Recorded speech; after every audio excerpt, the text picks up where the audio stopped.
it was quite interesting. Otherwise, in workshops, once people have had lunch, many times they walk away, and we could have had half of the room, but it was packed until the end of the day. And I want to say thank you so much. We expect today to be better. We are going to have dignitaries who are going to be here from government as well as other agencies, both local and international, that are going to be joining us. So we expect to have a better.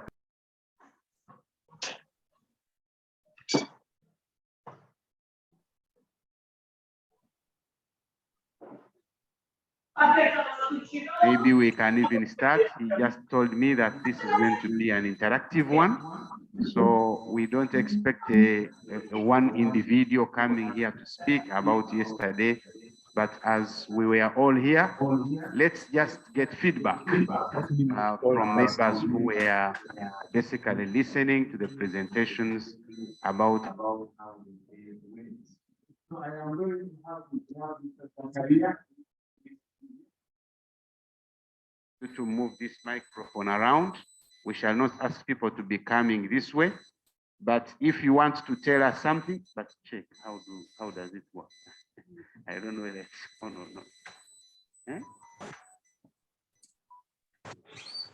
Somebody should help us to switch it on.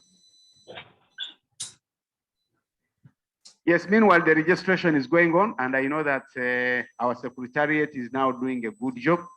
Some members arrived before the secretariat was here. I hope they have all been registered by now. And all we need now is to do that overview. It will take us just about 10 minutes. It's a feedback, just be free. I can see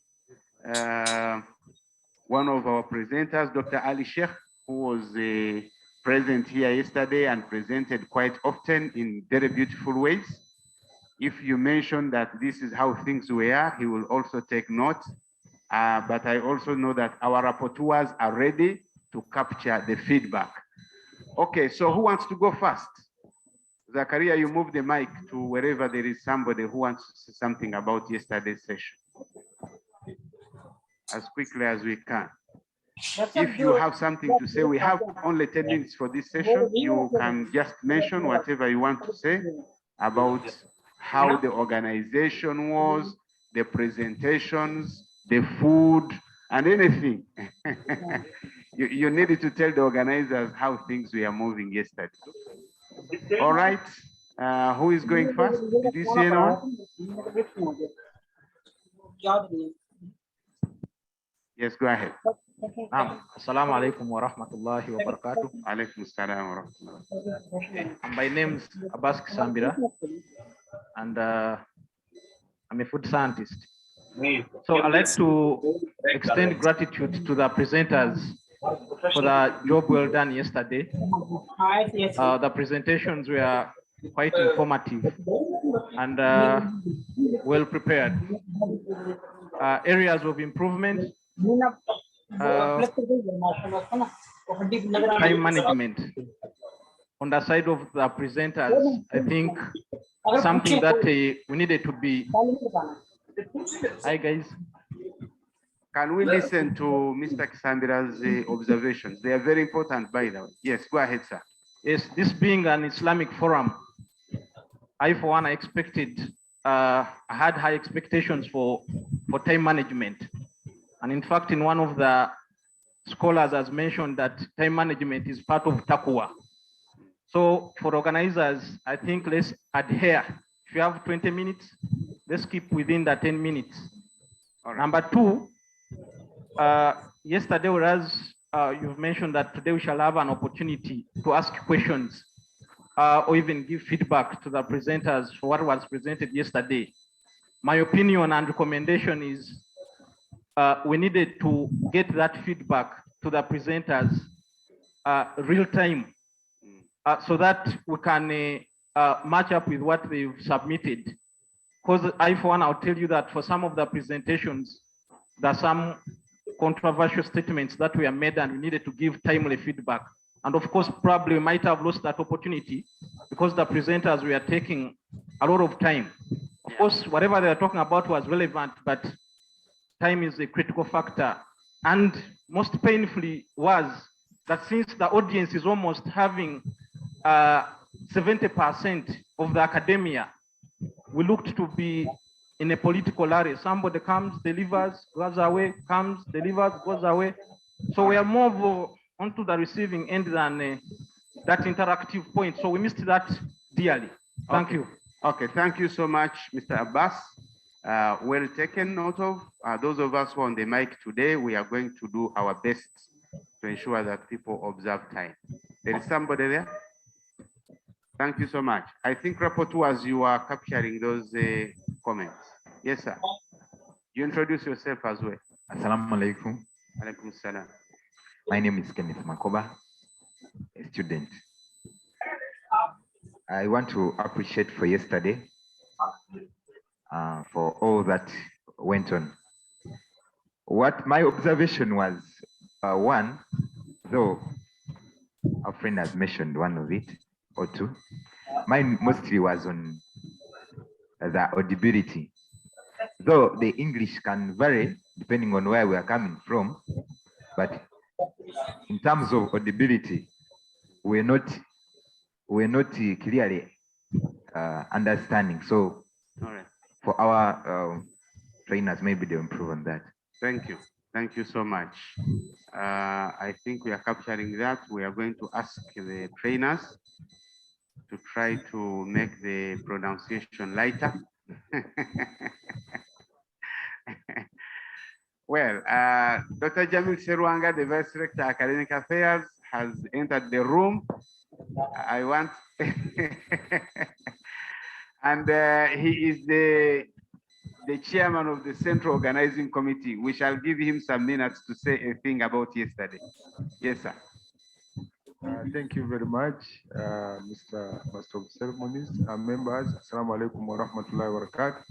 I thank Allah that we are still among those who are living, and it's a big opportunity for us to add value to humanity, and this is one of the processes through which we can do that. I think we are moving on well, and for today is going to be another big day, and we have very prominent participants and our chief guest as the Minister of Science and Technology. For yesterday, we moved on well, and during our review meeting, we identified some of the areas where we wanted to improve the ICT. I think today they have somehow adjusted, because you could see some delayed adjustment in terms of slides. And also for the meals, I did not get any complaint and nobody missed. And my prayer today is that we need to be very, very much attentive. Although yesterday, by the time we ended, things have turned upside down, where the technical people had changed the wave of understanding, and it implied that it was entering into most of the technicalities in the labs and the like. But for us as stakeholders, I think now we are getting the purpose and process towards the Halal certification. So I'm really grateful that members are turning up, and for today, let us get to that level of high maximum attention as we listen to our presenters and trainers. And I thank everybody, and I wish everybody good participation. Thank you. Thank you so much. Thank you so much, Dr. Jamil. And I think on the issue of attention, let me add my voice to what Dr. Jamil is telling us. We used our phones too much. Presenters were making presentations and people were on WhatsApp and so on. So the level of attention somehow was affected by that mobile phone disturbance. So it shouldn't distract us so much today. Let's try to pay attention. This comes once in a while. Okay. Yes, please, my sister. Assalamu alaikum wa rahmatullahi wa barakatuh. Alaikum assalam wa rahmatullah. Personally, I would like to appreciate the team for yesterday. Everything was almost on point. However, we reached a point and I think the presentation seemed like we were rushing. Probably we were behind time a lot. So some of the presentations were very informative, but we started rushing into them. So we seemed not to understand, or we didn't understand most of the last concepts. But how I wish presentations would be shared through our emails, because that would be a good avenue for us at least to conceptualize. Yeah. So I wish that would change for today. Thank you so Assalamu much. alaikum wa rahmatullah. Wa alaikum salam. What's your name? I'm called Nalbega Madina. Okay, thank you, Madina. I think for sharing, yes, Chairman Organizing Committee says they will be shared and we can go through and internalize.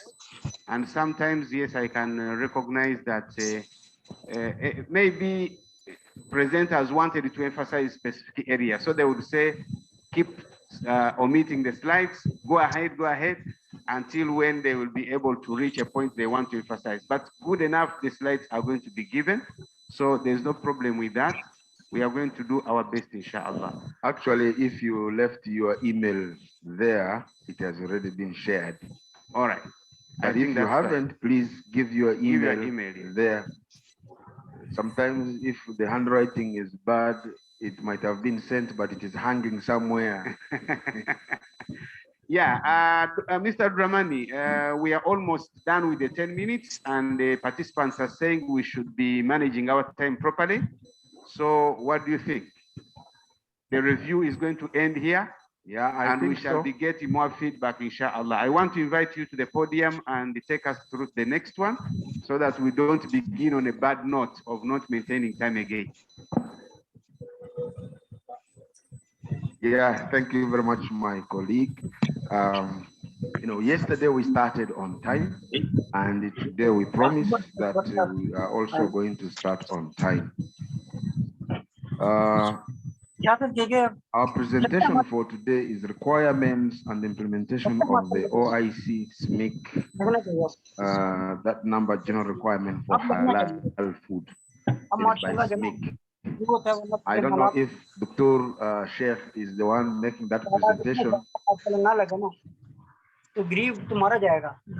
Today and tomorrow, mashallah. I want to invite you to come and inshallah ta'ala. Assalamu alaikum, good morning. Unfortunately, I didn't hear all of the reviews, but what I understand that some people think that we speak a little bit technically, a lot of technical things yesterday. So please today, if you want something to be more simple, ask me to make it more simple. We know that some people is not from academia, and we know that we want to deliver the information to them, inshallah. I don't know about my English. Is it okay or not? But I hope that you can understand. Every people have their own accent with the English. So the Arab people have different accent than the African people. So if I am fast, I will try to be a little bit slow today, inshallah. I think all of you received the bag or not yet? Did you take the bags, the PowerPoint of today? It's important to be with you now. So can I ask brothers in the organization committee, did you give them the PowerPoint and the standard? Because this is like our book today. I will ask you to open this page. It will make it easier, inshallah. So we will give you now the standard of CIMIC 1, the standard. CIMIC number 1, halal requirements for, general requirements for halal food. Okay, so this standard is still in our website. Don't give it to anyone. It's just your personal training copy. Don't give it to anyone. If you go to our website, you will find it around $60 or $70, the price of the standard. Okay, just to know the importance of this standard. Okay, this is number one.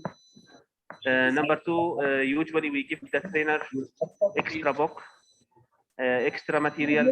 We give it by link, so you can download from the link, inshallah. Okay.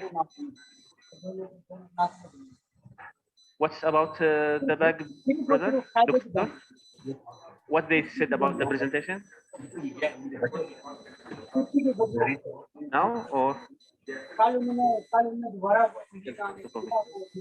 Okay.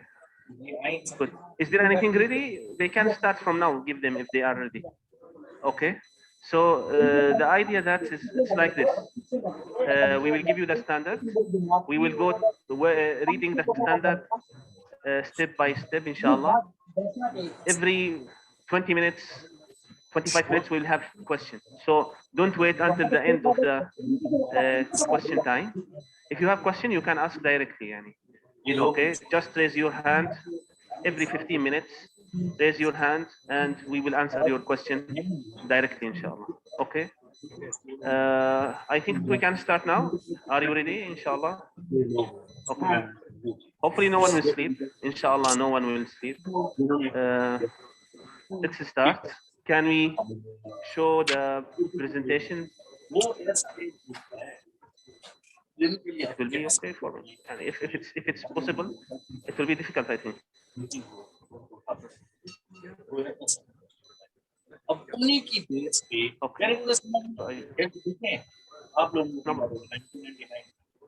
No.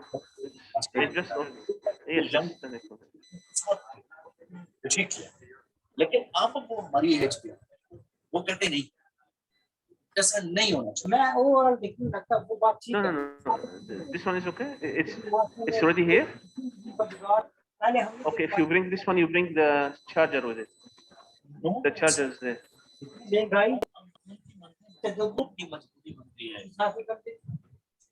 लोगों की वो नाजायज भी होगा नाजायज करेंगे तो होगा वरना होगा ही नहीं अगर हम बात दोनों भी ये आज अगर जैसे छोटी सी बात क्या some of the people ने कहा है कि जो रजिस्टर्ड ज्यादा होती है ये तो ही नहीं है ठीक है जब ये अनकंडीशनल ऑफी मांगे या इसका तो ही नहीं आता अब इस बात पे ये जरूर मांगे अस्सलाम वालेकुम मैं जाऊंगा कंप्यूटर एक दूसरे को पूरा सबसे पहले वो ही ना हमारी तरफ से अल्लाह हाफिज़ बात ना On my the month in the back? No.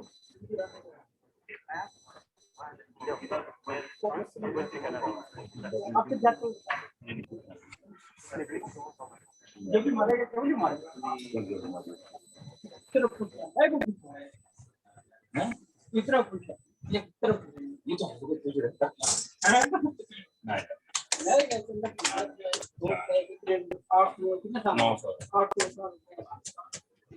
और जितने दिवस झगड़े किए लड़ाई किए जो भी है कौन सी लड़ाई तेरी किधर हुई है ना भी वो तूने की होगी मैंने नहीं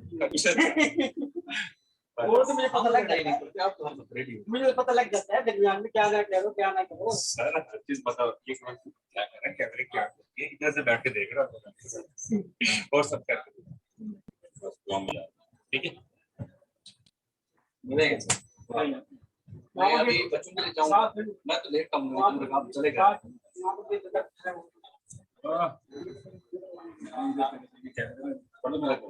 कैमरे दिन बंदे पीछे हैं पीछे लग सकता यार ये कब लगेंगे वो कहाँ है उन्होंने निकाल के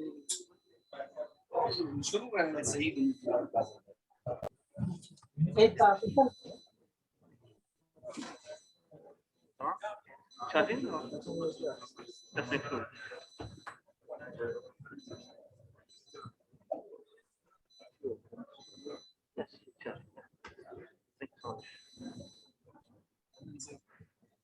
Okay, assalamu alaikum. Okay.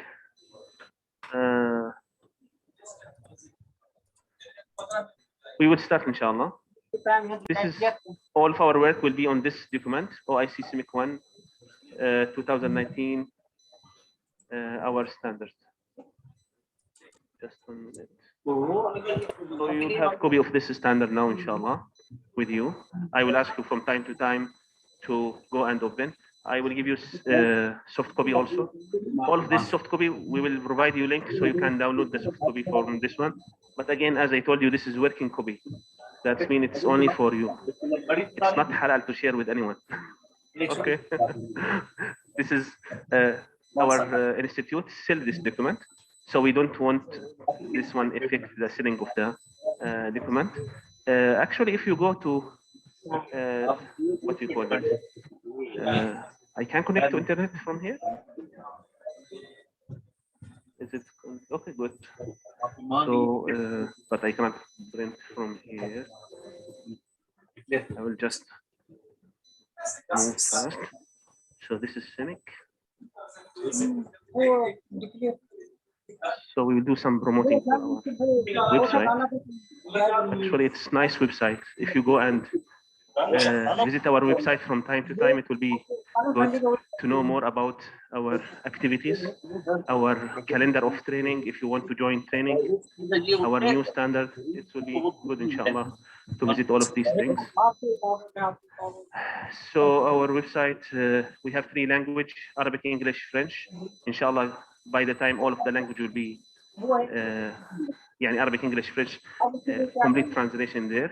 You can find all CIMIC standard there in this website, and you can buy from there. Okay, for your national organization, they adopt CIMIC standard. It's become Uganda standard, so you can buy from them directly. It will be cheaper for you. Not buy from CIMIC, buy from Uganda standard. It will be cheaper for me.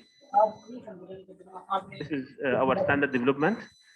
Here, if you notice, brother and sister, you can have here standards. Standards, this is the one which is published already. Okay. Standard under development, this one, the one that we still in process until now. Yes, make it a little bit darker. Okay now? Okay. If we press here on the standard, you will go to the page which contain all CIMIC standard which is ready now. For example, the first standard here, OIC CIMIC, ISO, OIC CIMIC, ISO something, 1 minute. OIC, yeah, this is one, OIC CIMIC 1, 2019. You can find it here. It's in English, $64. Okay, so we give you $64 now. Buy free. Okay, this is number 1. Okay, how to buy the standard from here. Since your country adopt this standard, it's become Ugandan standard. You can buy from Uganda standard. It's much cheaper. Okay, this is one thing. Okay, let's come back. This is our standard. We will speak about it step by step. If you have any question, after every 15 minutes, we will answer the question, inshallah. Okay. I just want to ask before we go there. Anyone uses standard before this time? Yani, are you familiar with the standard or not? If you are familiar with the standard, raise your hand. That you use the standard before this time. Okay, it's look that not all of you familiar with the standard. Okay, standard is document which give the rules and what you call it, regulation, requirements to product, service, or system. Product, service, or system. So we can have a standard for product. We can have a standard for service. We can have a standard for system. Example of product. For example, this is halal standard for gelatin. This is for product. Halal standard for halal tourism. Okay, this is service. Halal catering, halal restaurant. This is service. Halal management system. This is system. How to make system. So we can have 3 types of standards for product, for service, and for management system. Okay, this is the type of the standard. Standard is a document, few pages or Yani usually it's few bits or 20 to 30 bits. This is the number of the page of the standard. It's made from certain types, certain parts in any standard. You will find at the beginning of the standard forward, it's give you something about the history of the standard, introduction, what's the topic of the standard usually, and scope, what is applied for this standard. This is standard for 1, 2, 3, and it's not for 1, 2, 3. Okay, this is the scope. This is standard for halal food, so it's not related to halal cosmetic. So the scope of this standard is food, not cosmetic, not pharmaceutical. Okay, because we cannot have one standard for everything.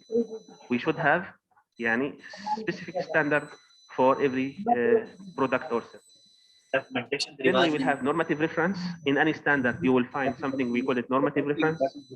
Then we give terms and definition. Then we start to give the requirements.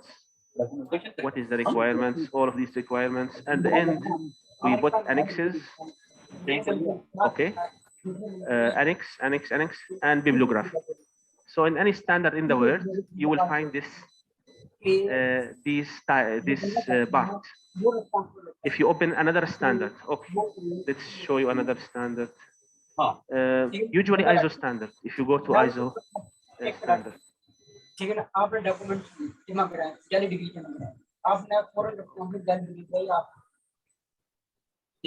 For example, this is ISO 2005.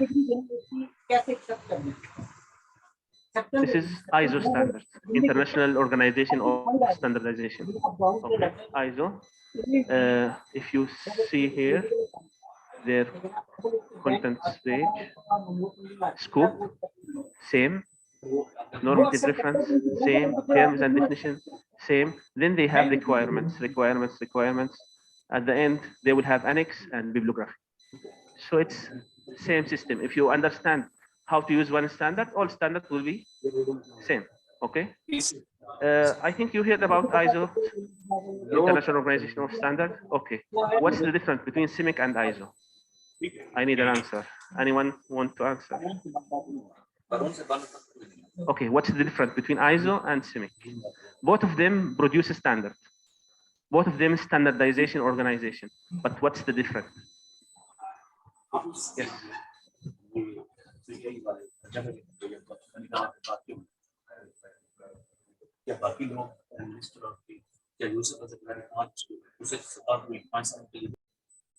Wrong. Good answer, but wrong. Okay, CIMIC is doing standard for everything, not only for halal. You can see our website here. Okay, and you can find here standard development technical committees. Okay, see the list. CIMIC halal food, halal cosmetic, service. This is for restaurants and these things. Energy efficiency and renewable energy. Okay, we have tourism, we have agriculture, transportation, petroleum, and jewelry. And if you want another technical committee, your country can suggest another technical committee that we need a standard in this field. Okay, so CIMIC is not limited to halal. Nice try. Next, anyone want to answer? Yes, brother. Yes. Wa alaikum salam. Okay. Okay, half right. Good. There is another difference, and it's most important, the most important one. Any try? Okay. Let's answer. CIMIC is intergovernmental organization, while ISO is NGO. Okay, what's the difference between NGO and intergovernmental? The things which is made by intergovernmental organization, it has more strict regulation than the NGO. That's one is voluntary organization. When you go and join ISO 1, it's voluntary things. It's not a commitment from your government to accept this standard. While CIMIC standard is, there is commitment from your government in this standard. It's higher, what you call it, higher acceptance from your government. Okay, this is the main difference. We are intergovernmental organization. It's not come from a voluntary acceptance. Okay, this is the difference between ISO and CIMIC. How the mechanism of working is same. How we produce a standard, how we write a standard. I think Mr. Hassan yesterday speak about this thing. How we write a standard. Anyone want to answer? Or I have to choose? How we write standard? I come and I write. I'm expert. I write. Is this okay? No. Okay. We are 5 people from the industry. Come and write. This is standard. This is halal food. Okay. We are having factory. I have factory for food. This one have factory for food. And we write the standard. Is this right? No. We should include the consumer. We should include the government. We should include anyone in the stakeholders. We call them stakeholders. الأطراف المعنية in Arabic. Okay. So you should bring all people related to this standard and make something we call a technical committee. Technical committee, and this technical committee will write the standard. Okay. So we have technical committee in CIMIC. How many technical committee in CIMIC we have? Can you read the number? The last one? No, not 100. We are small. We have 17 technical committees and 1 conformity assessment. So number is 18 technical committee. Okay, how many technical committee in ISO? Do you have an idea? You can go to website of the ISO, check how many technical committees, but I think it's around 2,000 something. Technical committee, not standard. Because they have for engineering, you know, this crew in the engineering, they have around 50 technical committee. For every type of screw in the engineering, they have technical committee. Okay, ISO is 100 years, more than 100 years. We still new, but inshallah, if there is need, we will have technical committee, inshallah. Okay. So our work, our standard published from TC1 halal food. Let's come back to our standard. This is our standard.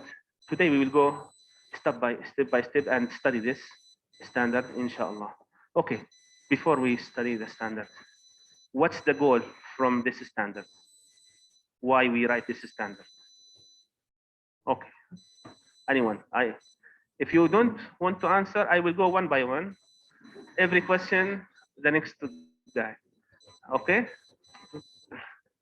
So, starting from our friend, you speak. Yes, behind you. Why we make this standard halal food? I think you are from Benin, right? Good. Why we make halal food standard? In simple word, I know you have a lot of information in your mind, but in simple word, to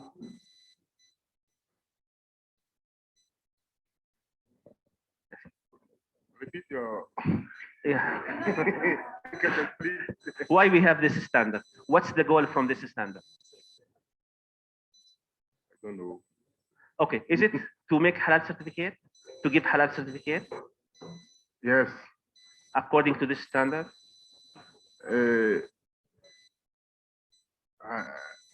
don't know.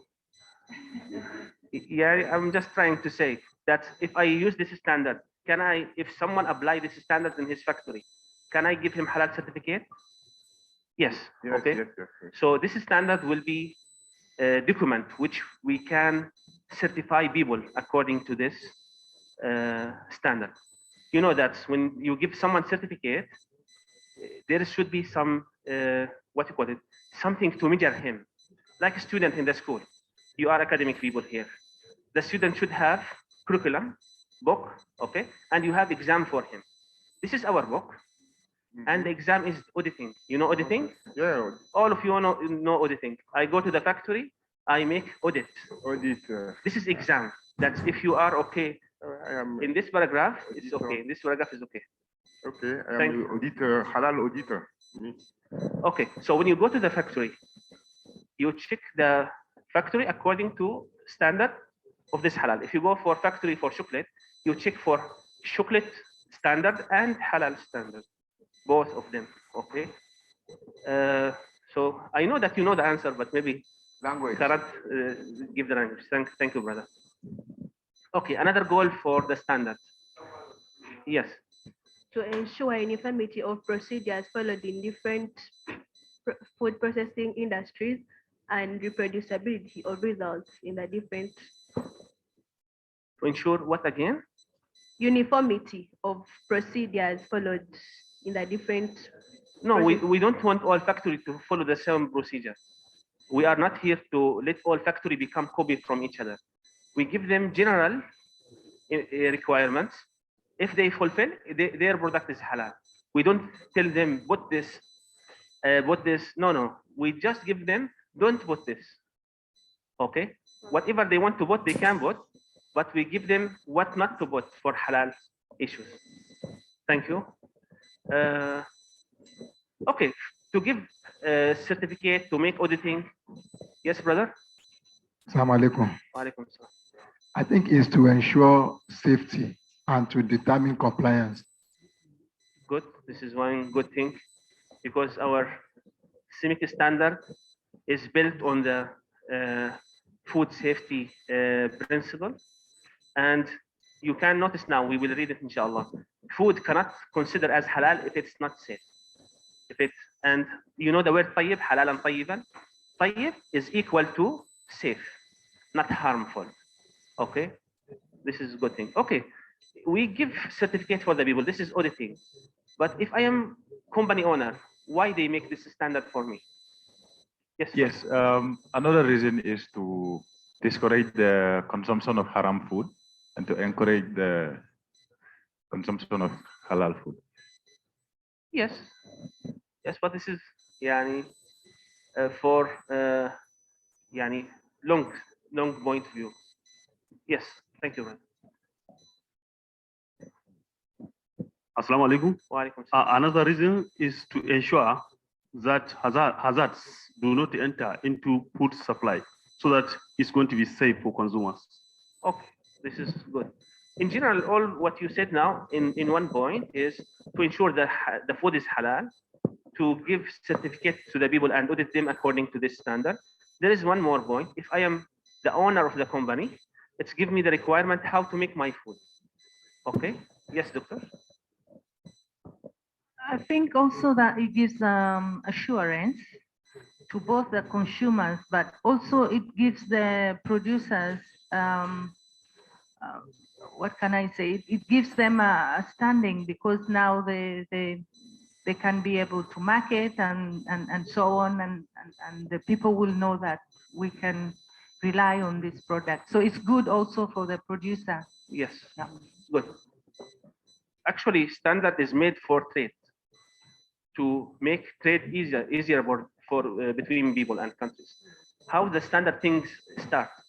In the modern time, in the last 200 years, how the standard start? People start to produce machines, right? And the screw of the machine, this is small things. It's different size between Germany, UK, and America. So they make the first meeting, and they said that we should make this screw same size. So if I send machine to you, you will not have problem changing the screw and these things. This is how standard in the modern time start with engineering people. Okay. And later they said, why we have different system in the world? We should have a normal metrology system, one unified metrology system. And they make this meter, kilogram, second system. Okay, except America and UK, which still have pound and inch and these things. But other people around the world, we have meter, kilogram, second. This is kind of unification of the metrology. Okay. After that, all of the people around the world try to harmonize the product, harmonize the system to make easy. Your product will go from one country to another country. If I have the same regulation, same things, I can trust your product. I can accept it to come to my country. I know that your product is clean. Your product is same like my system. By this unification of the standard, you can move from one country to another country easily. For example, my bank card, I can use it in any ATM in the world. Why? because they are the same size, the same chip, the same system. It's standard around the world. Okay, the benzene. I have car. I move from one country to another country. I can use the benzene, gasoline. I can use it from this to this country to this country. Why? Because we have standard formula for petroleum product. So making standard make your product go easily from one country to another country. And CIMIC standard, one of the important of CIMIC standard is to increase the intra-trade between OIC countries. Okay, we have OIC countries, and Uganda, Muslim country, they have meat, a lot of meat. Next to them, another Muslim country, they have no meat. If we want to export this meat from this country to this country, they should have the same standard. If they have the same halal standard, exporting, importing will be easy. And this is a goal of OIC halal standard, to easy the trade between OIC countries. Why we should take food from Brazil very long away, while our neighbor country have the meat. Yani it's easier for us, and it's more helpful to our countries to cooperate. And you can notice that OIC countries have a lot of raw materials, but the intra-trade between them is very low. You can go to the statistic. There is CISRIC, our sister organization, CISRIC. They produce a statistic about OIC countries. They are also in Turkey, their headquarters. You can see how much trade between OIC countries. It's only 25% between, we have a trade for OIC, only 25% of the OIC countries. It's very low.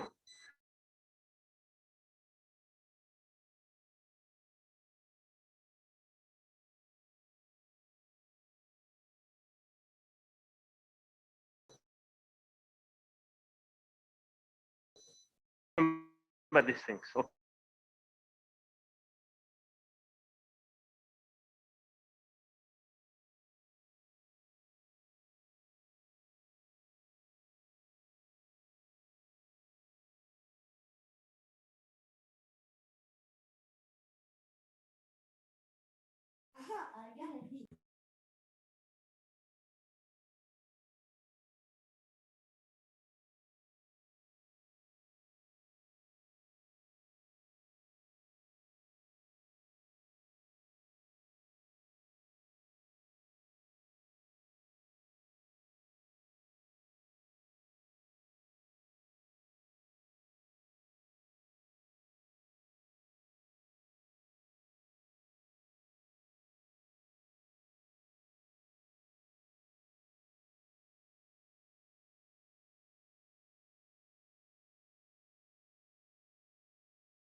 Maybe something happened to the system, or but the printed one is okay. I give you the soft copy, is okay, no problem. Something to the system. Okay. So the story of the standard, how they produce it. If you notice that there is expert group, standardization expert group. Yesterday, sister from Uganda, she told you how Uganda involved in CIMIC standard. In 2007 was the first standardization expert group meeting. 2007. This is before CIMIC established. And they have 3 meetings between 2007 and 2010. They make this standard, they write this standard, and they agree on this standard. All of these countries join the meeting. See here, Afghanistan, Albania, Azerbaijan, Bangladesh, United Arab Emirates, Brunei, all of these countries here. And you can notice that Uganda, where is Uganda? It's here, right? Yeah, here, Uganda. But the language is a little bit changed here. Okay. And this is another organization joined the meeting. ComSec, CISREC, ICDT, ICCIA, all of them joined the meeting. In 2011, after establishment of CIMIC, they take this document, and in Cameroon, they adopt this standard. So it's become CIMIC Standard 1, 2011, the first edition, 2011. After 5 years, as usual, we start the review, but it's take a little bit time. So in 2019, it's published the second edition. The old edition, the name was general guidelines, okay, but now the name become general requirements. So this is the difference. I want to see the language in this, why it's changed. 1 minute. No, 1 minute. I think I have it in another place.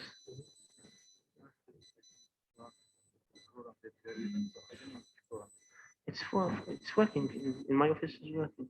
1 minute. 1 minute.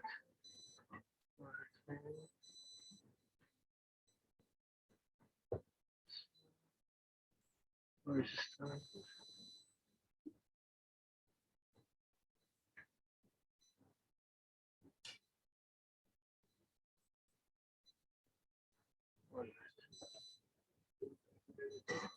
I will get it 1 minute.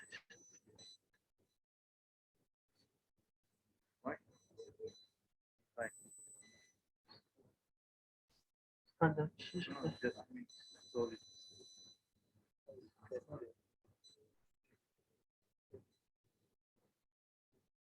Where is the? It's document here.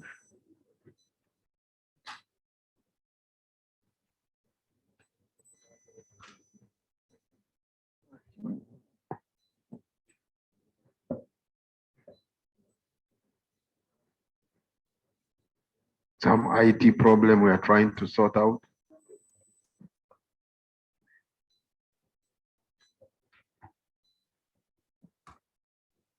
Okay, this one is okay. Beautiful now. Yes, I don't know what's the problem. Okay, so we solved the problem, no problem. So all of these countries, they meet and they make this standard. As sister yesterday from Uganda, UNBS, they said that they joined this meeting at this time and they produced this standard. So it's not only one country effort, it's all of this country efforts. CIMIC 1, 2, 3, it's all of these efforts. And we continue to make second edition, also a lot of all our members country involved in this writing of this standard. So it was, the meeting was in Yaoundé, Cameroon, when they adopted the first standard. The second edition has been adopted by CIMIC members with this title on this date. So this is what's written in the forward. In the introduction, they tell you why they use this standard usually and how they make it.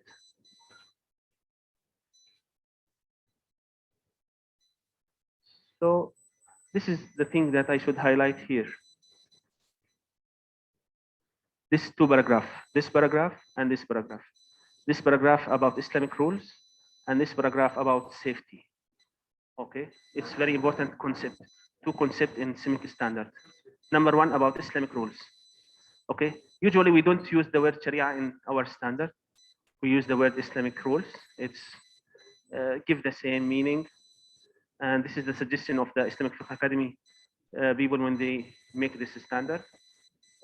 So in this standard, Islamic rules refer to those commonly accepted rules and beliefs of Islam, regardless of variation in different countries.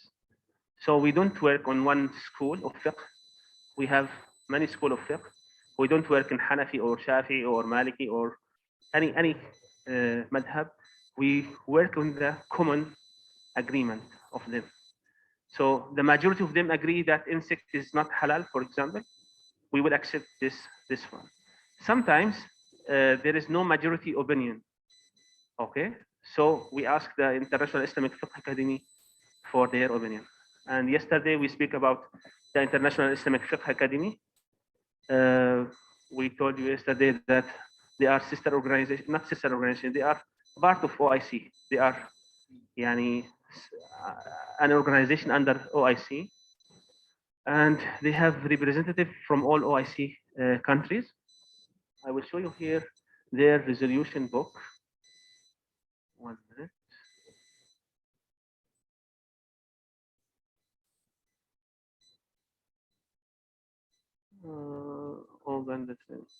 I will give you this training manual, inshallah. Usually we make training manual for students so they can download and see all of the soft copy. So this is Islamic rules. Here I give you the resolution of the Islamic Fiqh Academy. They printed their resolution, and the International Organization of Islamic Fiqh Academy, they don't deal with the old fiqh issues. Yani, the things which is available in the book, it's available in the book. They study more the al-nawazil fiqhiyah. We call it in Arabic al-nawazil fiqhiyah, something new. They need a new decision about these things. So they make meeting and they discuss this issue with the expert. Sometimes it's financial issue. You know, a lot of this resolution is about finance, Islamic banking. Is this halal? Is it riba? Is it acceptable in Islamic rules to have this way of using money? Okay, so this is something new. No one from the old fiqh or Muslim scholars discuss this thing. So they make this meeting for money, for cryptocurrency, for example. They make meeting for online payment, something like this, something that not have something in the old fiqh people. In medicine, a lot of issues in medicine. The IVF, you know IVF, the test tube baby, is it okay or not? Organ transplant. They studied this thing 20 years, 30 years ago. The definition of death in hospital, okay? When we said this guy is died or not, because now we have machine, and if we put him in the machine, he can stay alive for 1 year.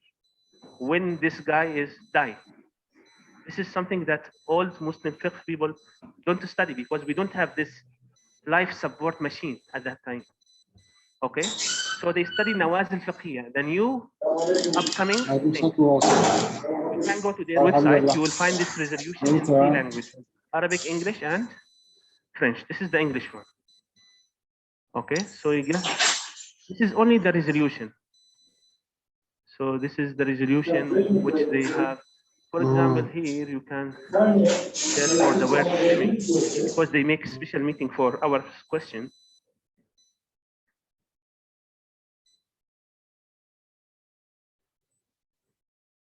One minute, it's not able to search. Oh, this is Turkish language. I should change to English. Okay. See here. Resolution 502. Resolution number 206. Question of Standard and Methodology Institute of Islamic Countries. At the page 502. Okay. So we go to page 502. don't know if it's easy here.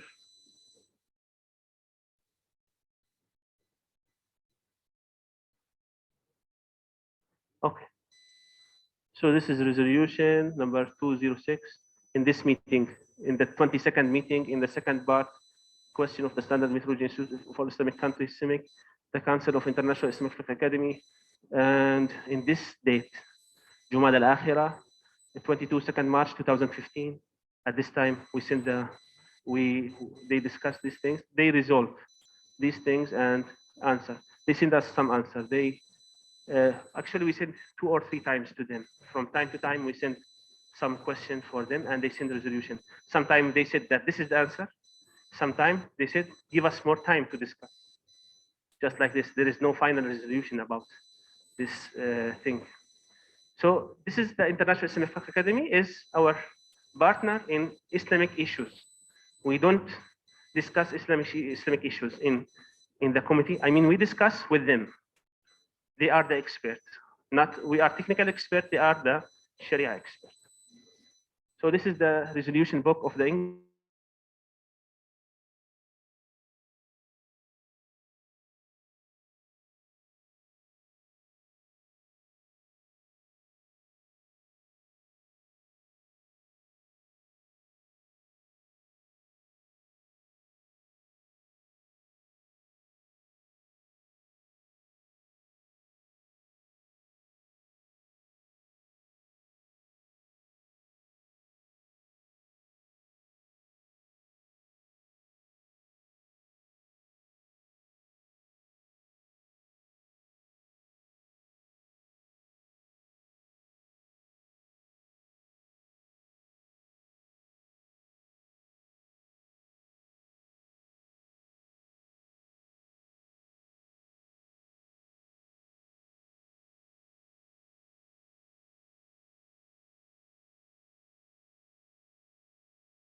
But this is difference, fiqh difference. Okay, so how we solve this problem in our standard? This is fish. Yes, some type of fish is not allowed for the Shia people. What you call it? You can touch it in the skin. Scare. It's not allowed for the Shia people. Okay. So how we solve this problem in the standard? We make labeling.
itself. It's make it easier to you to export. Yes, yes, brother.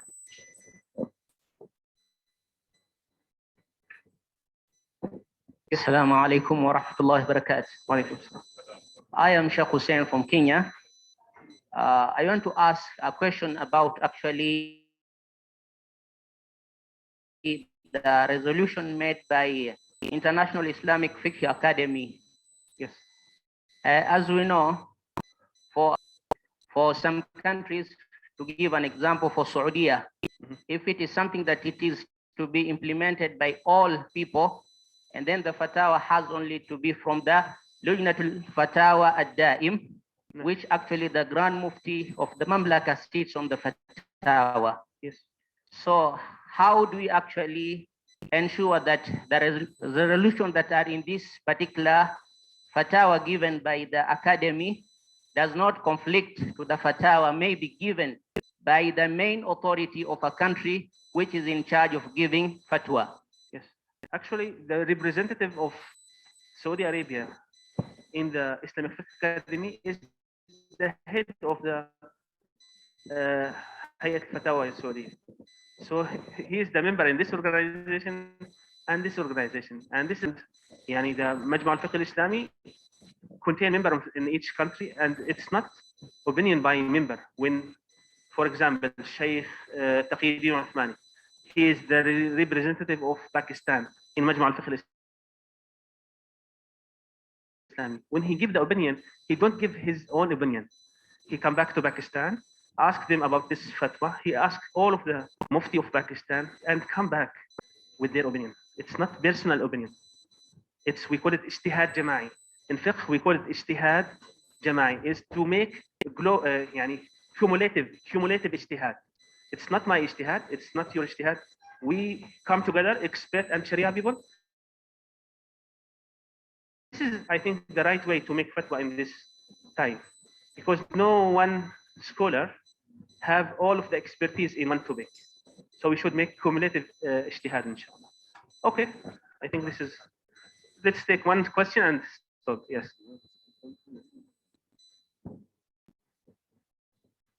Yes, sister here. Assalamu alaikum wa rahmatullahi wa barakatuh. Mine is not a question. Yes. I am actually making some small clarification on the standards. In this world, we have two broad categories of standards. We have the compulsory standards and the voluntary. So much as ISO is having the word international, it's a voluntary standard. Whether you comply with it or not, your product will pass.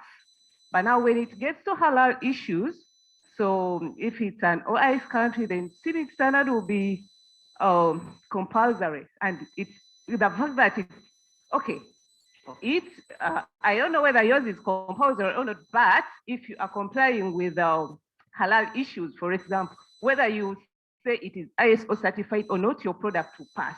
But it might not pass if it's lacking, for example, the OIC or CIMIC standard. So I just wanted to have that clarification, because when you look at ISO, most people think ISO is too big a thing because it has captured the international market. If you have your product ISO certified, chances to sell, but it is voluntary. So it's not too big a thing. That's what I wanted to say. Yes. Any clarification on CIMIC? Yes. Whether CIMIC is voluntary or compulsory? Yes. I speak with you now. Actually, all standard is voluntary. CIMIC or ISO or anyone, it's voluntary. You cannot make force for any standard around the world. It's accepted by your government. It's adopted by your government. But the government should take maybe some time. They said, okay, we change these things. When the standard become compulsory, when it's become law, when it's become regulation in your law. So for example, we have Halal Food Act in Indonesia. So this is act. Act is become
That's mean from the farm until the fork. We call it from the farm until the fork. Should be halal. The standard view all the way. Okay. For example, I want to certify egg. So you start from the beginning. This egg come from where? From chicken. This until it's come to my table. Is it all one? And we follow from beginning until end. Okay, if you notice here, any stage of food chain, they make note here, one. If you come down to the footnote, you see here, food chain includes the production of feed for food producing animals and for animals intended for food production. What's the meaning of this? Okay, what's the difference between food and feed in English?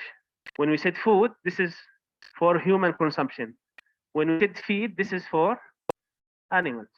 Okay, so what you feed the animal also part of halal chain. Okay, so if I want to study the egg again, it's come from what I feed this chicken. If the chicken eat halal, I mean something not najis, okay, it's considered as okay, and we continue the following the process. If the chicken eats something najis, I cannot concept the egg as halal. Okay, if I feed this chicken with blood, dry blood, I cannot consider the egg which come from this chicken as halal. Milk, for example, milk. If I let this cow eat najis food, najis feed, I cannot consider this milk as halal milk. Okay, this is important point. The feed should be controlled. The feed should be controlled.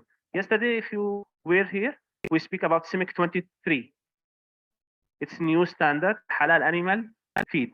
Okay, animal feed, and we said that animal should not eat halal. Animal should not eat najis.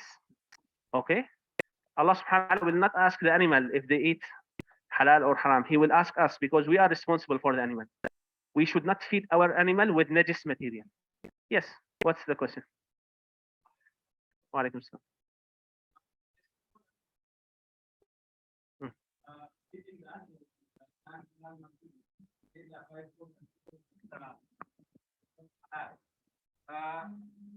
I've heard about another scholar talking about the withdrawal period. Yes. For example, I've been feeding an animal with haram or non-halal material, but maybe towards slaughter.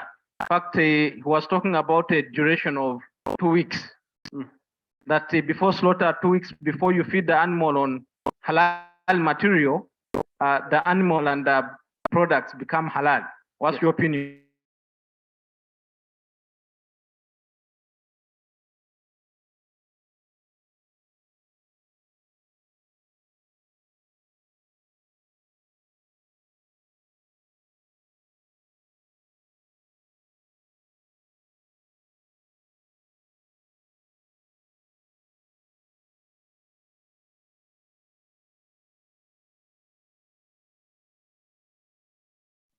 Then it's halal to slaughter this animal. Okay, this is in maybe house, village, but not in the factory level. Actually, it was in CIMIC 1, the old version, that it's allowed if you put the animal 14 days or 20 days, okay? But it's not practical in the industry. I should not allow the industry to feed the animal with non-halal, then take it for 1 week, 2 weeks. It's difficult to control, okay? So from the beginning, CIMIC stopped this thing and said, okay, from the beginning, you should control your animal feed. The animal feed shall be halal from free from najis from the beginning. Okay, I told you yesterday. Sometimes CIMIC take strict fiqh opinion to avoid any problem in the later. If I allow factory, for example, to feed animal now and let them eat whatever they want, This period I cannot control. I cannot do anything for this period. So this is why we make it like this. Okay? It's answer to your question, brother. Thank you. Okay. Yes, that's complete.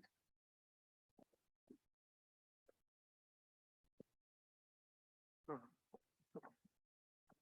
It's complete. Alaikum salam.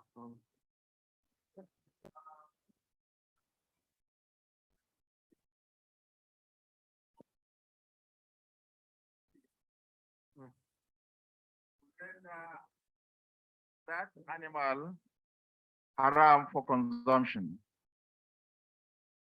For example, in my country, most of the feed production industry for the animals, they utilize blood meal in formulating the feed. Yes. And this feed are fed to poultry, fisheries, and what have you. Yes. So with this presentation now, are you saying that the consumption of poultry being fed with such feeds and fisheries being fed with such feeds is completely haram? Yes. Thank you. Okay. Actually, let's see this point just to make it clear. In CIMIC, we don't use the word haram. Okay. You go down and see in the term and definition. Okay. Go to N. Okay. The term and definition is alphabetically, so you can go easy to the term that you study. So when we read paragraph, okay, I find this term. I don't know this term. What is this term? I go alphabetically and see my term. So if you go to H, there is no haram. See here, E, F, and you will find halal food. You will not find haram food. You will go to in the document. You will not find the word haram. You will find the word non-halal. Okay, why? Why we use this word? Because Muslim people have different fiqh opinion. We cannot describe this thing as haram. For example, insect. Islamic opinion and Islamic Fiqh Academy opinion is insect is haram. Okay, but some Muslim country, Maliki madhab, they consider insect as halal. So we say this is not halal for according to this standard, but we don't say it's haram. This is number one. Number two, blood is one of the things is agreed by all Muslim scholars. It's not halal, blood. Okay, and the feed shall be free from najis, and blood is 100% by all madhab is najis.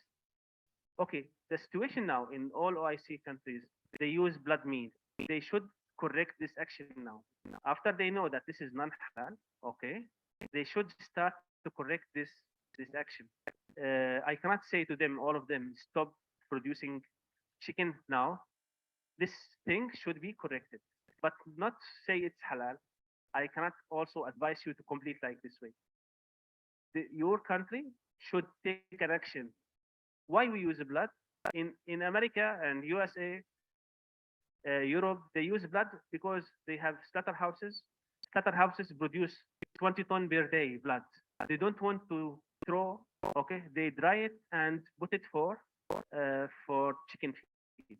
Okay, or for animal feed. It's a lot. It's contain a lot of iron and mineral ingredients. But in our fiqh, it's not acceptable. So we should take action. We should take action and stop this thing. And hopefully, yani, all countries will adopt Islamic standard on animal feed because it's Allah subhanahu wa ta'ala know what is better for us. When Allah subhanahu wa ta'ala said his blood is not good and it's najis, we should not consume it to our animals. Maybe some people accept, but the fiqh opinion of CIMIC and the International Fiqh Academy is not to accept. Okay? Hopefully this is help. Let's complete a little bit, then we take some questions. Because we don't want at the end to stay without finishing anything.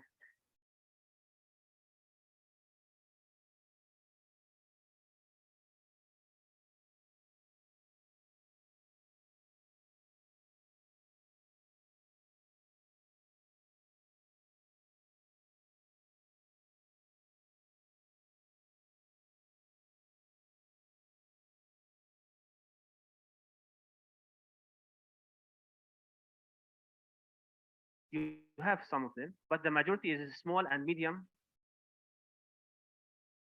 enterprise companies.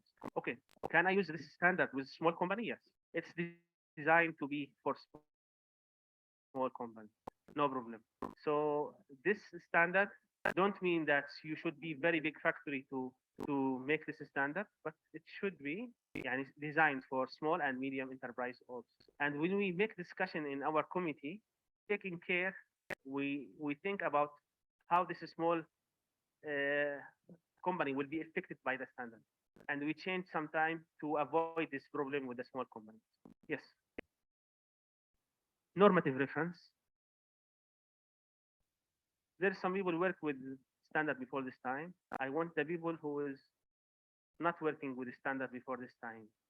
When you wear the word normative, what do you understand from English point of view?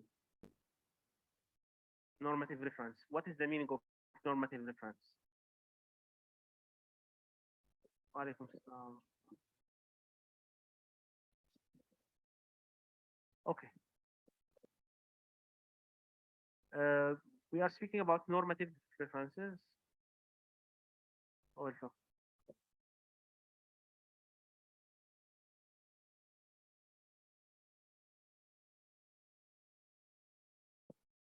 Yes.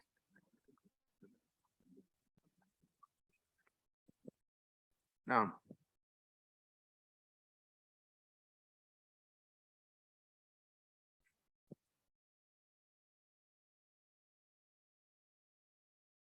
Hello.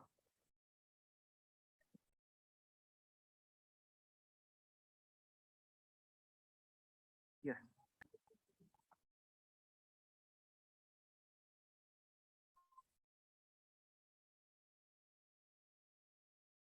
Um,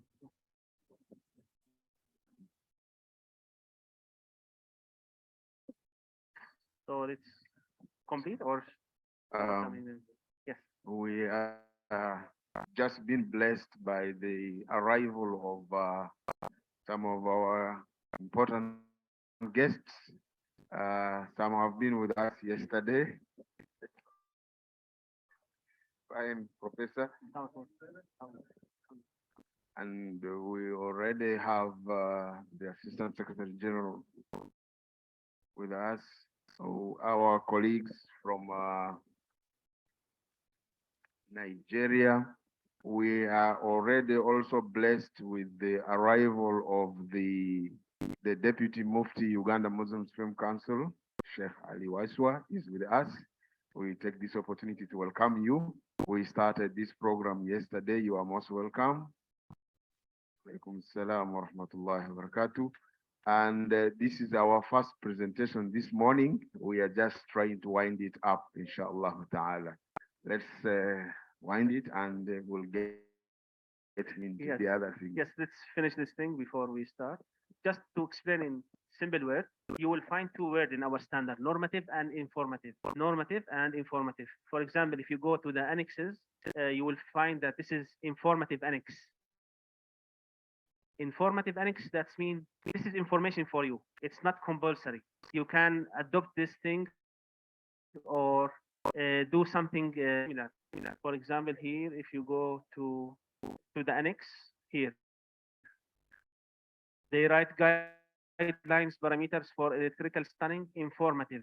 That means this is guide for you, just guide. You should not follow 100%, but this is information for you.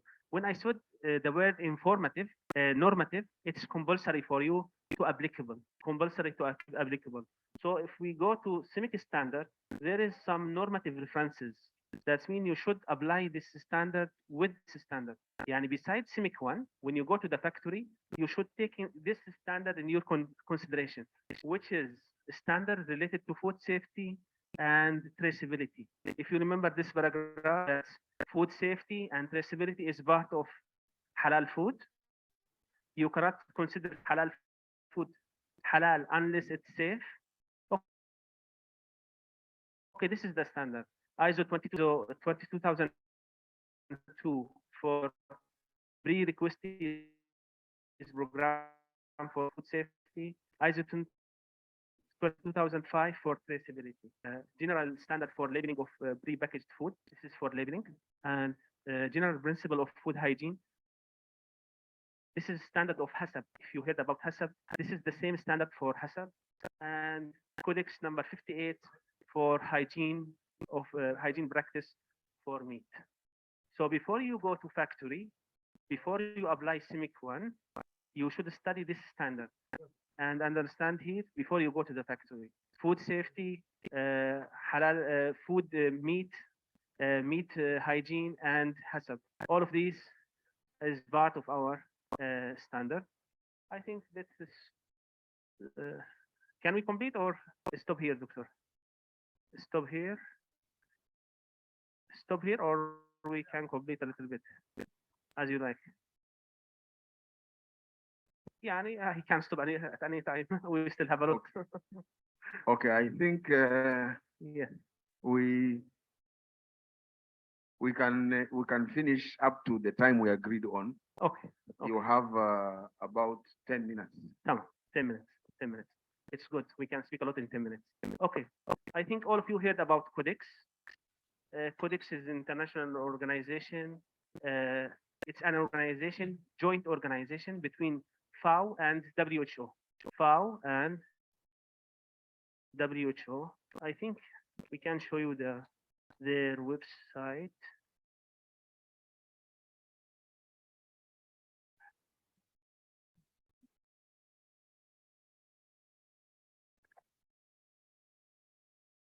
So FAO is the International Organization for Food and Agriculture, and WHO is the International Organization of World Health Organization.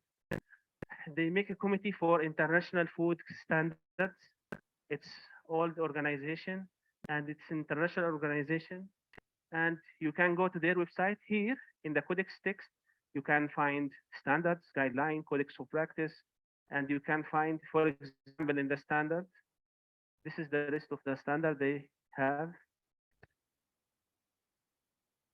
This is number 1, for example.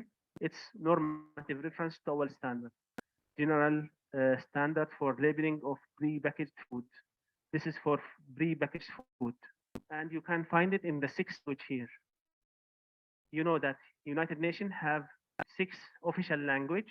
All of the document in the United Nations is translated to this 6 national language: Arabic, English, French, Spanish, Chinese, and Russian.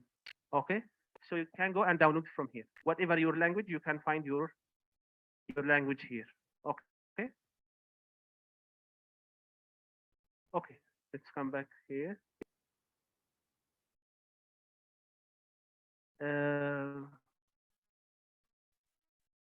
In 1962, America started program to send people to the space. Okay, and they to the space, to the moon. So the worst thing could happen to the astronaut when you send someone out space. The worst thing will happen is this person become sick. If I send someone, I spend millions of dollars to send someone to the space, and he's sick outside, no one with him, it will be the biggest problem. So at that time, they asked company to make sure that this food prepared for the astronaut will not contain any bad material which affect his health, will not have any contamination. Okay, and this company makes system, we call it HACCP, hazard critical control point. Okay, this system is taken by Codex and adopted by Codex. This is general principle of food hygiene. It's the same of HACCP standard. In 2000, at the year 2000, we said that HACCP is for food, and we have a management system. We have management system for quality.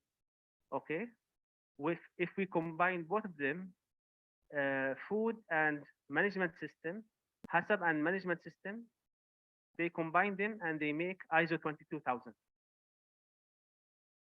This is how ISO 22000 come as a standard. Okay, so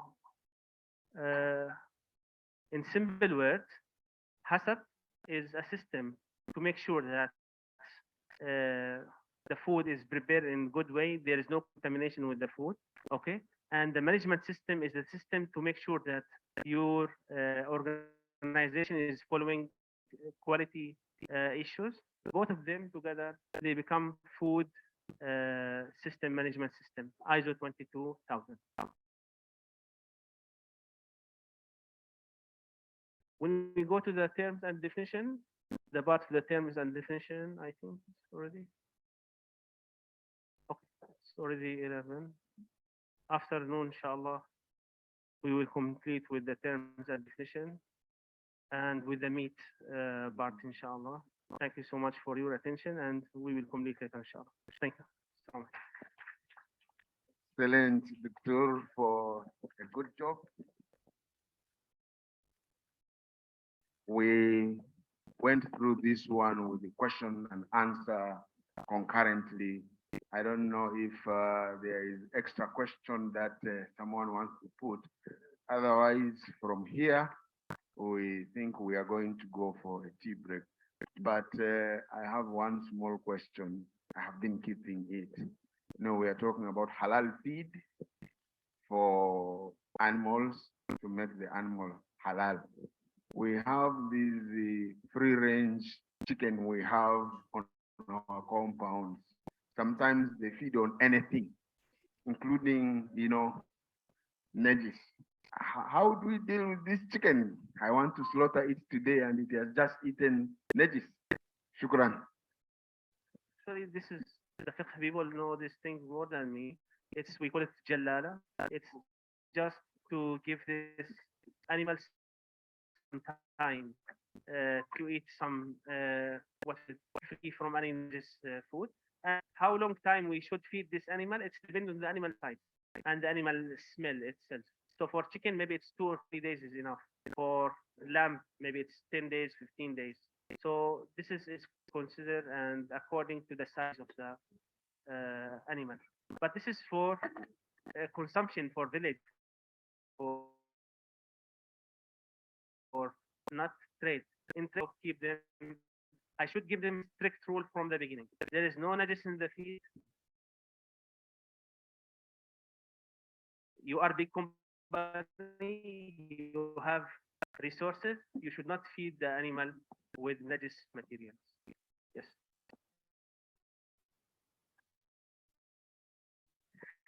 Thank you very much. Once again, our arrival of Honorable Minister Huda Oleru, who is the Minister of Defense for Veteran Affairs, who is also a member of IUIU Appointments Committee. Honorable Minister, you are most welcome. We have been around since yesterday. This is our day 2. We also have a good number of dignitaries with us right now. Since yesterday, we have from Comstech, we have Mr. Muhammad Haris Akram, comes from Pakistan. And we also have Professor Dr. Saeed Ghulam Musharraf from Pakistan. He is with us.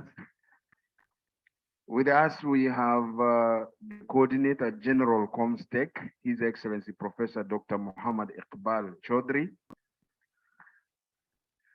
We are honored to have your presence.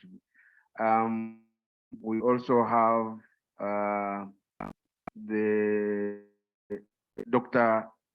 Shakil Ahmed from University of Karachi from Pakistan. He gave us a presentation yesterday. The Vice Chancellor of Musa Khudiri, Nigeria, is with us. We have from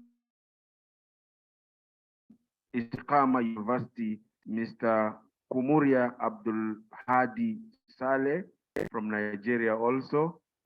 We have Mr. Karamba Kabiru Ibrahim. He's from Bauchi State University. He's with us. We have His Excellency Professor Ibrahim Muhammad Haruna from the Department of Agronomy. We also have Professor Salisu Shehu, Al Istiqama University, Nigeria, the VC, a good friend of IU. We have from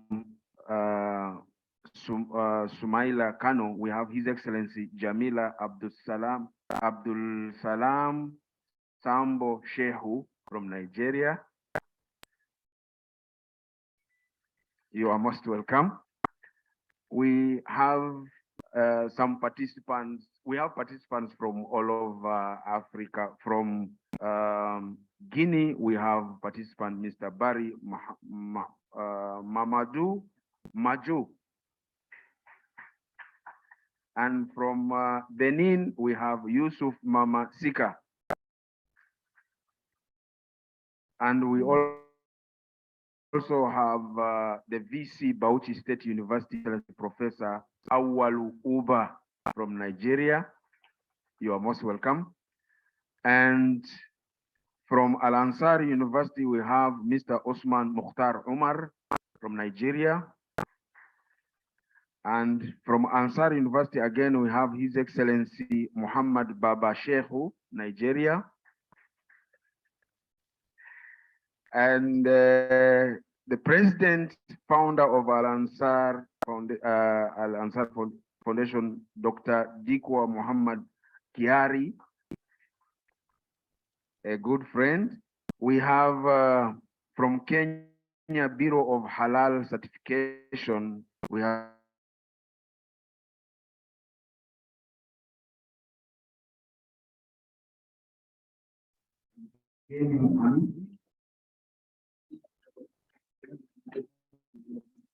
from Kenya Bureau of Halal Certification, we have Malik Hamid. Again, from Kenya Bureau of Halal Certification, we have from Umma University, Kenya, we have Mr. Shaban Bakari. And from Cote d'Ivoire, Ivory Coast, we have a participant, Miss Asumu Iba Karine. And of course, we have from Asumaiti University, Tanzania, we have Mr. Saleh Handal Talib. From Burkina Faso, we are blessed by the presence of Mr. Bahilama Musa Sorabi. From Gabon, we have Mr. Bryce Marshall Koyui Lobo. From Cameroon, we have Mr. Muhammadu Awal. And from the Gambia, we have Mr. Saiku Drame. I almost thought he was Dramani. You know, Dramani is my name. And from Senegal, we have Mr. Ndeye Moget Diop. Oh, Miss Ndeye. I'm sorry, Miss Ndeye. From Mali, we have His Excellency Ismaila Isaka. And from, again, a participant from Nigeria, Miss Balo Muhammad Amina. Another participant from Nigeria, Mr. Akinyemi Faisal Tejumade.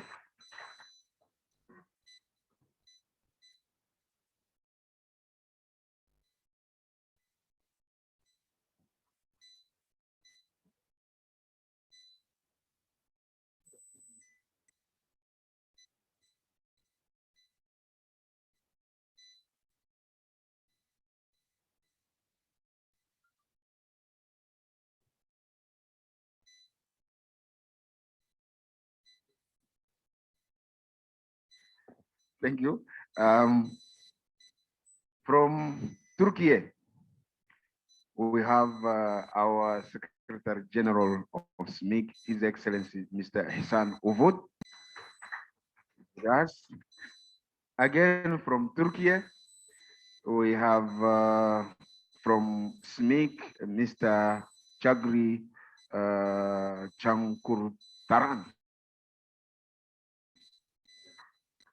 You know, my pronunciation is excellent. From Turkey again, from SMIC, we have Mr. Muhammad Ali Al-Basatni. Al-Basatni, mashallah. And from Turkey again, SMIC, we have Mrs. Umama Al-Basatni. Is with us. She's with us. Ghana, Lakeside University, Ghana, we have Mr. Asharif Abbas. MashaAllah, you are most welcome. From SMIC Turkey again, we have Mrs. Uzlem Salman. And from Thailand, this is international conference. I am trying to catch flight from one country to the other. Thailand, we have Miss Pompimol Muhammad. They will arrive tomorrow, inshallah. Expect that arrival tomorrow, inshallah ta'ala. I'm preparing you for that arrival.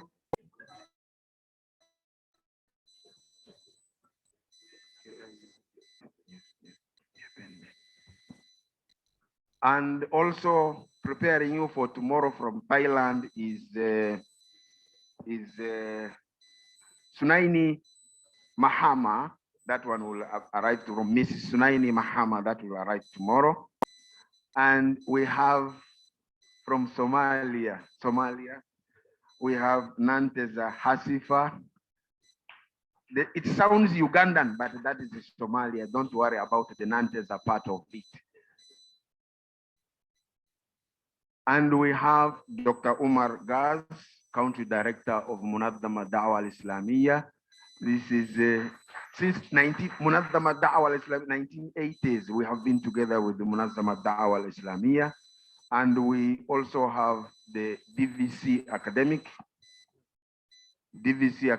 Kampala International University is with us.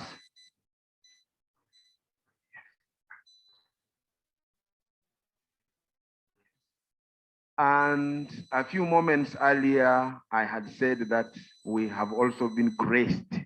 The occasion has been graced by the presence of the Deputy Mufti, Uganda Muslim Supreme Council, Sheikh Waiswa is with us. Muhammad Ali Waiswa. And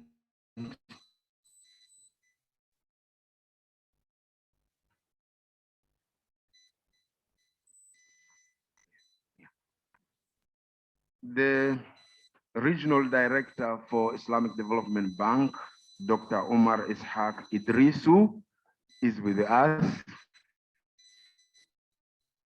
We welcome you. And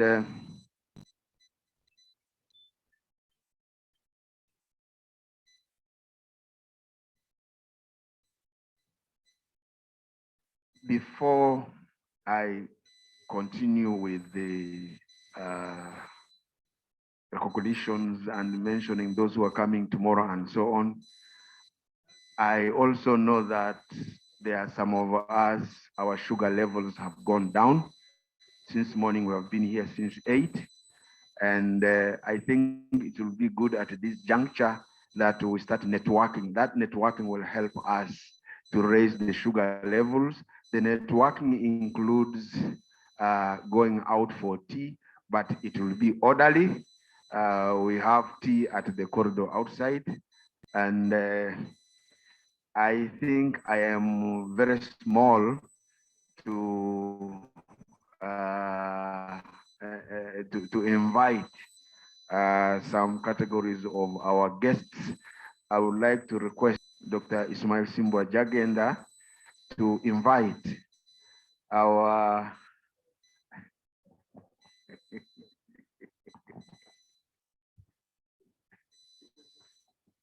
I think he's doing a good job. Can we give him a round of applause?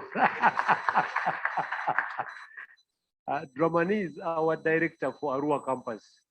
IUIU has 4 campuses spread all over the country. The main campus is in the east, near Kenya border. We are strategic. We usually go near the borders that we can attract.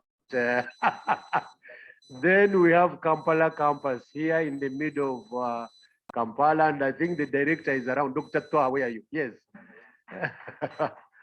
He's also part of the MC group. Then we have females campus. Dr. Nabuker, I think she's the one arranging something for us in the she's not here, but she's part of the team. And then Dramani is near Sudan and Congo. So when you go to the Arua campus, you may find all kinds of languages, including Congolese and Sudanese. But I think he's done a wonderful job so far. I don't want to sit between. I don't want to be there between your stomach and the tea.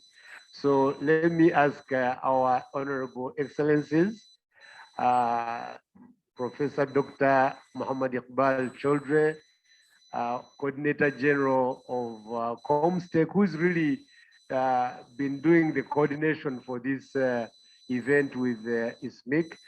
Dr. Hassan is not here. He had to go and visit the Uganda Bureau of Standards, the Halal Bureau of Standards. He'll be here. And then our boss, Assistant Secretary General, Askar Masinov, Assistant Secretary General for Science and Technology, who's in charge of all OIC universities. So please lead us to the tea break, and then we can also mingle and talk, and yeah, we can leave. So please, you're welcome. Thank you.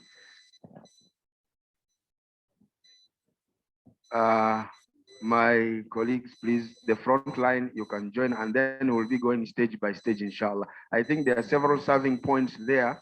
We will all go, inshallah. Let us allow these ones to go out, and then we follow, inshallah ta'ala. This is nice, and this is Comstech, this is SMIC. And of course, this is IUIU at Hotel Africana for you.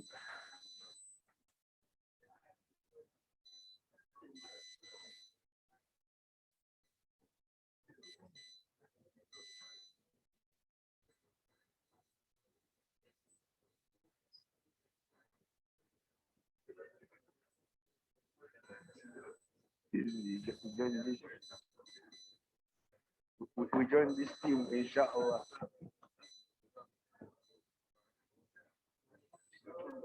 Yes, after they come back. I think I am going to come to Nigeria one of them. I will come.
Halal has stopped being a local issue, as you may know, Honorable Minister. If we want to export, and the government of Uganda has said we need to export. If you want to export to Muslim countries, they're going to ask you, is this halal? Is this halal? Is this halal? So if we know how to test, if we are certified as somebody who can brand a product halal, then we are also working for the government policy of trying to export to all markets. Secondly, halal is a healthy concept. So a lot of people, whether Muslim or not, they will go for a halal product because they know it also has a health component. So IUIU is part of this ecosystem that you have always been telling us, the ecosystem of knowledge, lab science, industry, market, and vice versa. So the circle continues. And I pledge as rector of IUIU to really position IUIU in this ecosystem. How do we work with government? How do we work with industry? How do we work with NGOs? We have NGOs here. Dr. Gaz, please stand up, of Munadama Dawah Islamia. This is an NGO that has been in Uganda since the 1980s. They give scholarships to some of our students. So they are also here, not just because of halal, but because of those connectivities between NGO, between private, between government, and between universities. I think I've said enough. I'm talking to intelligent people, and when you're talking to intelligent people, you don't say much. So I beg to stop here, and MC, come and help me here. Where do we? Assalamu alaikum warahmatullahi wabarakatuh. Thank you so much. Thank you so much, Honorable Rector, Professor Ismail Simbwa Jagenda. Some of our colleagues who are supposed to be available now to take the next steps are not in. For example, Mr. Ehsan is not yet here. Yesterday we had Mr. David Livingstone Ebiru. Is he present now? Is Mr. Ebiru around? He has not come yet. Okay, so in order to make progress, we are going to invite His Excellency Professor Dr. M. Iqbal Chaudhry, the Coordinator General of Comstech, to deliver his speech. You're most welcome, sir.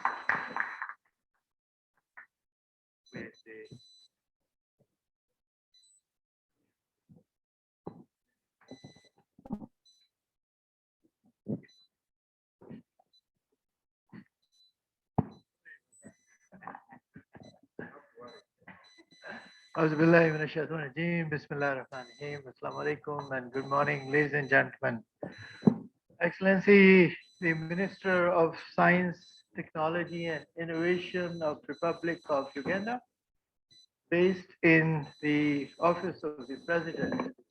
Excellency, I know about you so much because Dr. Ismail keeps talking about you since last 2 days. Honestly, I tried to change the topic, but he brought you back.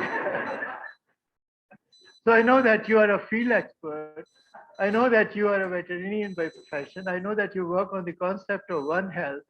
I know that you work on zoonotic diseases and that you are an expert of handling.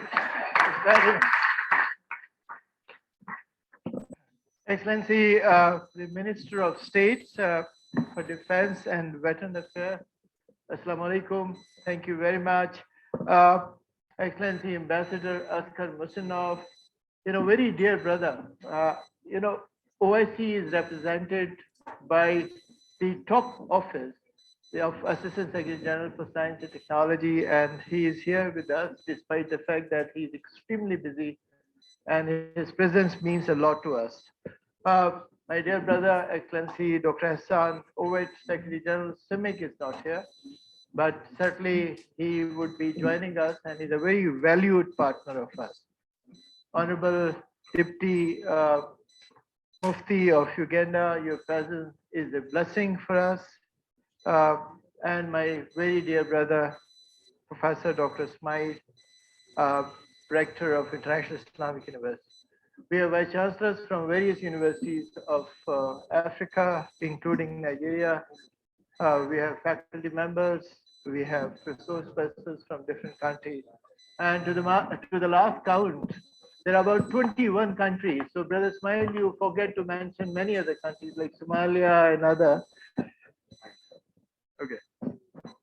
So this is truly and honestly an international event of eminence in which we are focusing on something which is not only relevant to our religious obligation, but also to good health and to the economies of our country.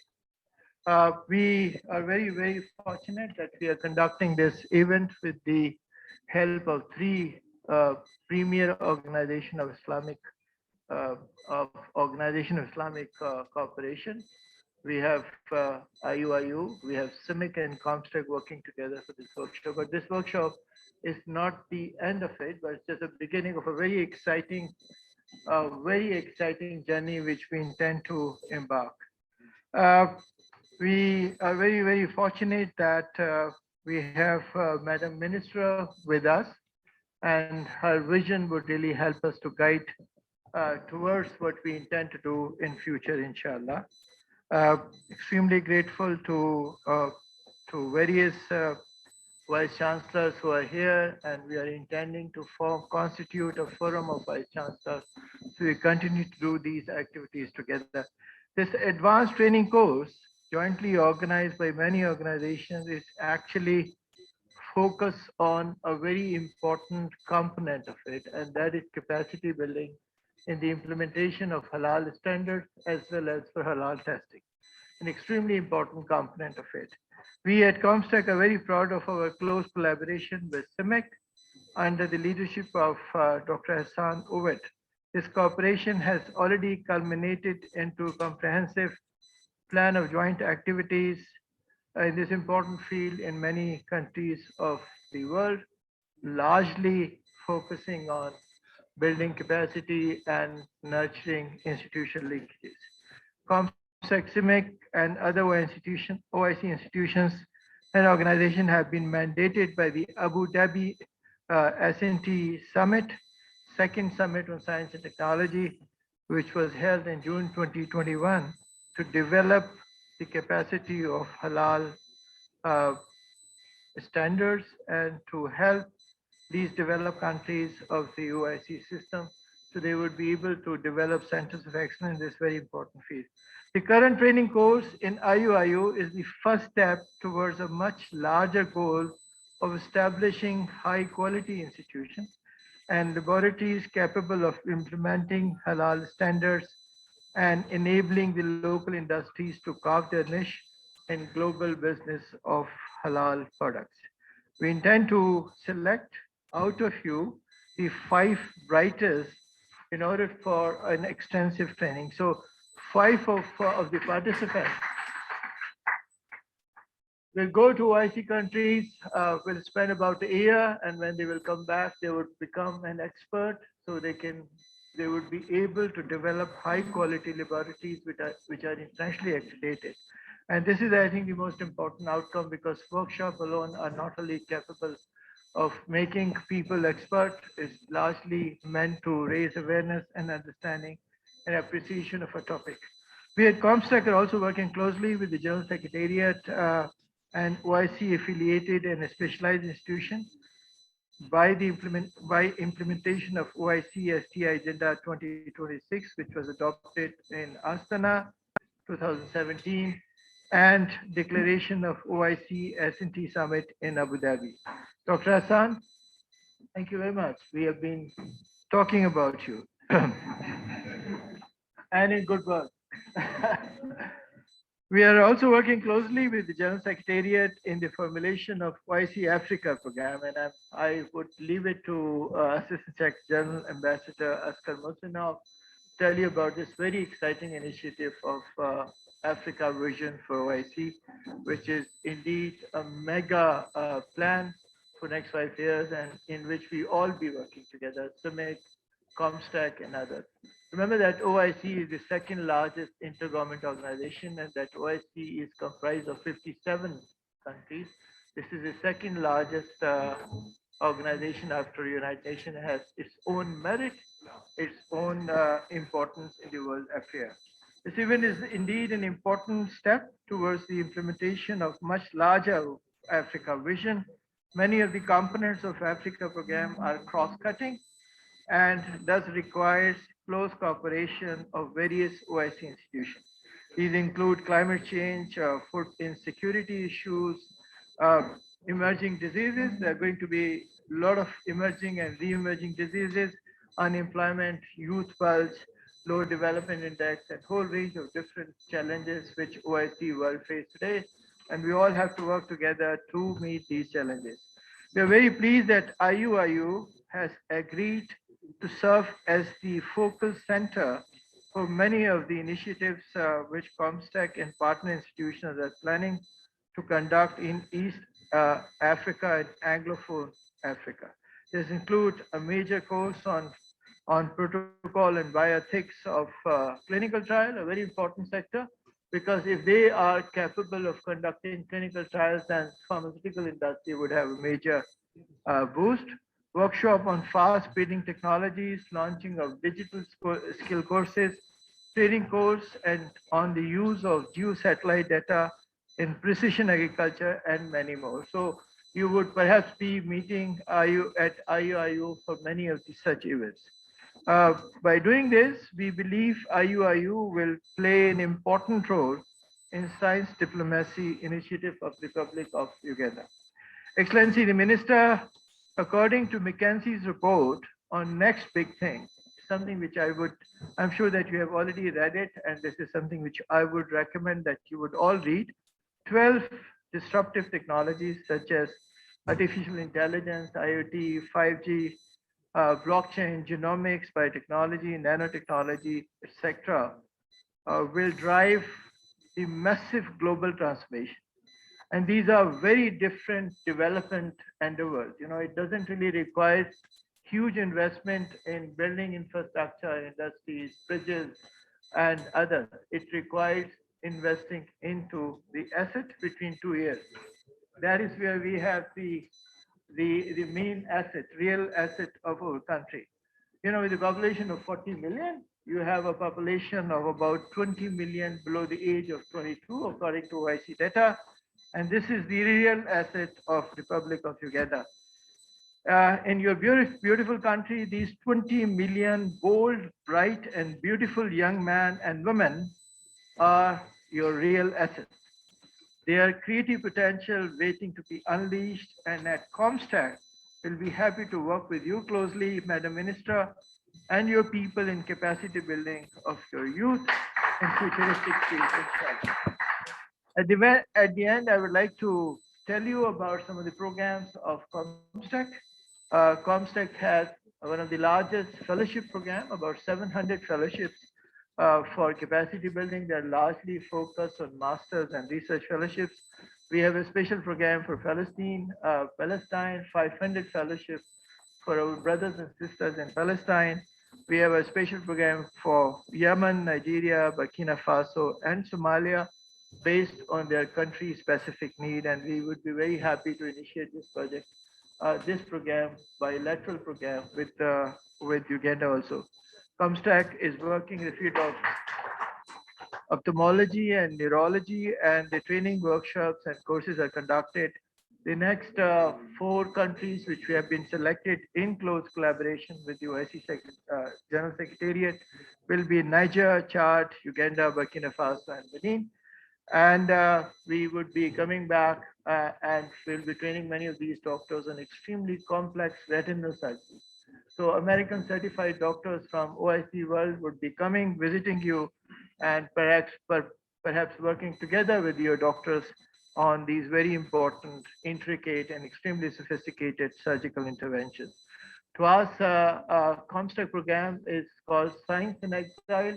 This is for the scientists who are displaced because of internal conflict and violent extremism. And they are able to benefit from these programs because they will be able to work in host countries and continue to learn and do science eventually to go back to their countries and serve their country. We have a large Comstech International Foundation of Research grant, which is for the young people. So please watch it out. This is $1 million project and you would be able to get grants from this. We are working closely with Islamic Organization for Security, and then we have launched a massive program with them also. We have a program with the International Center for Genetic Engineering and Biotechnology for virology and biotechnology centered in Africa. And this program is largely for industrial and health biotechnology.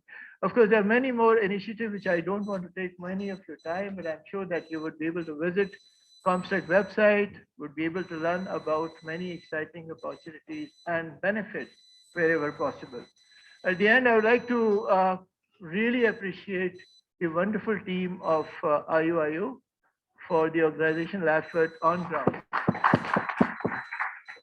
Excellent expertise and coordination of CIMIC under the leadership of Brother Stan Ovet and my own team in Comstech. They all have made it possible, and I'm sure they would be able to make it more meaningful as we follow it up, inshallah, with the next step. I would like to thank Excellencies, the ministers who are here, and to all of you for your presence here. Your presence is a strength, and let's hope that we'll be able to continue these linkages in future, and we'll be able to do something meaningful for our country. Thank you. Assalamu alaikum wa rahmatullahi wa barakatuh. Wa alaikum assalam wa rahmatullahi wa barakatuh. Thank you so much, Excellency, Professor Dr. Muhammad Iqbal Chaudhry. He is the Coordinator General of Comstech, that Ministerial Committee on Science and Technology of the OIC countries. While he was talking, His Excellency Mr. Hassan Ovut arrived, and he was supposed to speak earlier before him. So let me take this opportunity to invite Your Excellency to deliver your comments, inshallah.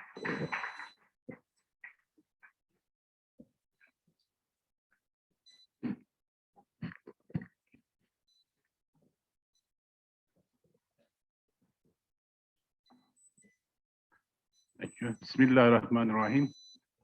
Honorable Dr. Monica Mosanero Mazansa, Minister of Science, Technology, and Innovation, Uganda. His Excellency Ambassador Askar Musinov, Assistant Secretary General of CIMIC, OIC, Science and Technology of the OIC. Professor Dr. Ismail Simba Gayagenda, Rector of Uganda Islamic University. His Excellency Professor Muhammad Iqbal Chaudhry, Coordinator General of Comstech. His Excellency Sheikh Ramadan Mubi Jai, Mufti of Uganda, distinguished participants, dear brothers and sisters, Assalamu alaikum wa rahmatullahi wa barakatuh.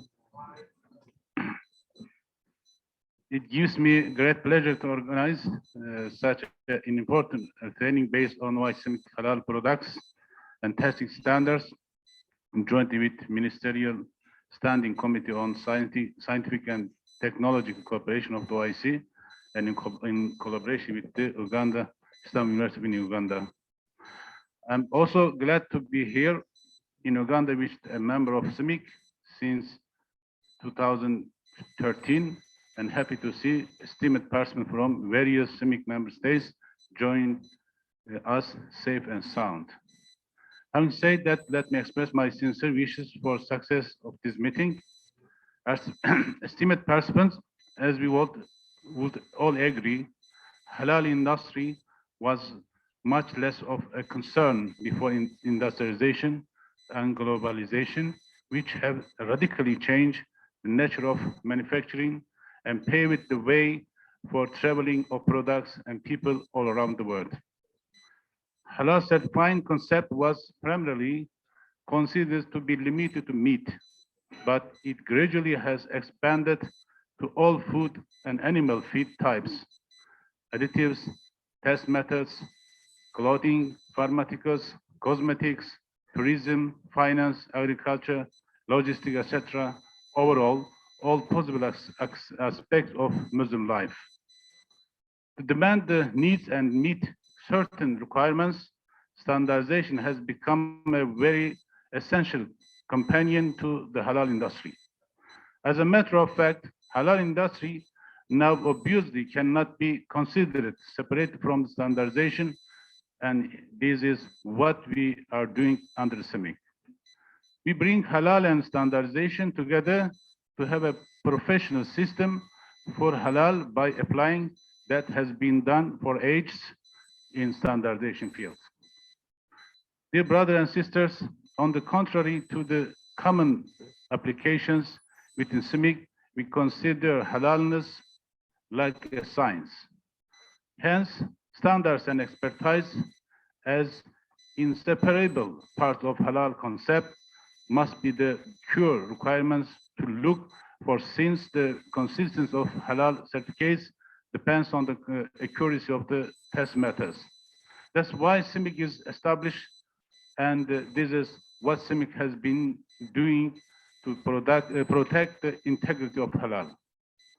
Since its establishment in 2010, CIMIC as intergovernmental organization, as well as an OIC institution, develops halal standards for products and services, certification and accreditation. Developing halal standards is not the only work of CIMIC, yet special focus is given to halal considering the emerging need and its importance. In sailing to 2030 with our new strategy, we have new vision, which is creating a quality infrastructure that improves economy, welfare, and protects our member states. This vision also points that halal is part of a quality infrastructure and will be handled professionally like other subjects. Therefore, while CIMIC halal standards are developed within the technical committees by the experts of members and industry, as well as specialists from International Islamic Academy of the OIC, which is our sole partner and the licensed authority to the relevant technical committees for Islamic rules in developing standards. Distinguished participants and excellency, as of today, we have 16 technical committee and a committee on standards for conformity assessment established under CIMIC, which have their own title, scope, business plan, and work program, and continuously work and publish standards on various subjects. This advanced system guarantees the quality and reliability of our standards as output of the consensus based collective studies. Halal, like any other topic, needs professionally and developed standards, and halal conformity assessment can be strong only if we have standards for each pillar to ensure the quality and reliability of the whole system. Without joint international standards developed, we cannot have a complete structure, and this will not take halal even a little further. Honorable guests, CIMIC standardization activities have shown a marked improvement in these technical committees. We have published 17 standards in field of halal, and such as mentioned before, certification, food, etc. All these topics require specific expertise and resources. We are glad to have the contribution and support of the 46 member states of OIC for developing these standards. However, making use of the more expertise and experience in standards development will surely make us stronger. Esteemed participants, as one of our main objectives, and also in line with the vision set by His Excellency Ambassador Hussein Brahim Taha, Secretary General of the OIC, we attach great importance to priority to capacity building, especially for African region. Hence, we have been conducting several training focused on the knowledge and understanding of the OIC standards, requirements, and implementation. And this training with its technical and practical session to be delivered by distinguished experts, trainers, will be surely of great value to understand the general requirements of very important standards, namely OIC 1 2019, general requirements for halal food, and OIC 35, conformity assessment, general requirements for the competence of laboratory performing halal testing. Year by year, we all witness how CIMIC evolves and how used by CIMIC standards increases. Trainings for sure are key activities in promoting our standards by introducing their content and showing their implementation in detail. Seeing the increased awareness on the necessity for joint halal standards, we will need your continued support in both developing and using YSM standards. I would like to thank everyone involved in organizing this training and pray for Allah's grace and blessing for our efforts. Thank you for your passion, attention, and participation. Wassalamu alaikum wa rahmatullahi wa barakatuh. Shukran.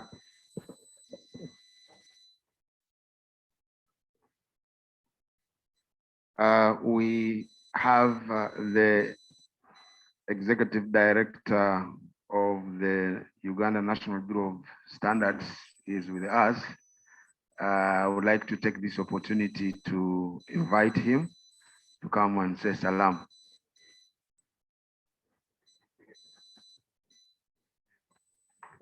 Thank you very much, moderator. Assalamu alaikum to all of you.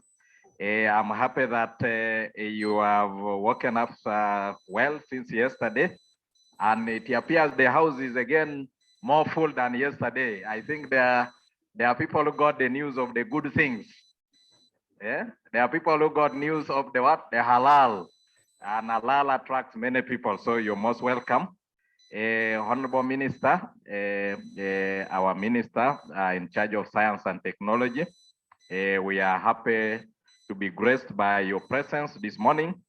We started the engagement yesterday, and as already given the background that Uganda is among the 57 member countries for belonging to Organization of Islamic Countries, and the Uganda National Bureau of Standards in particular represents the country in the Standards and Metrology Institute of Islamic Countries, SMIC, who are the organizers and sponsors of this training. So therefore, this training has come to Uganda as a member country, specifically in the areas of standardization and metrology. So as the Bureau, we have been privileged that this training has come to our country because this is an area that presents a lot of potential to our businesses, to our industries, to our manufacturers, because worldwide we have Muslims contributing to about 25% of the world population. And if you translate that, that's approximately 1.92 billion people.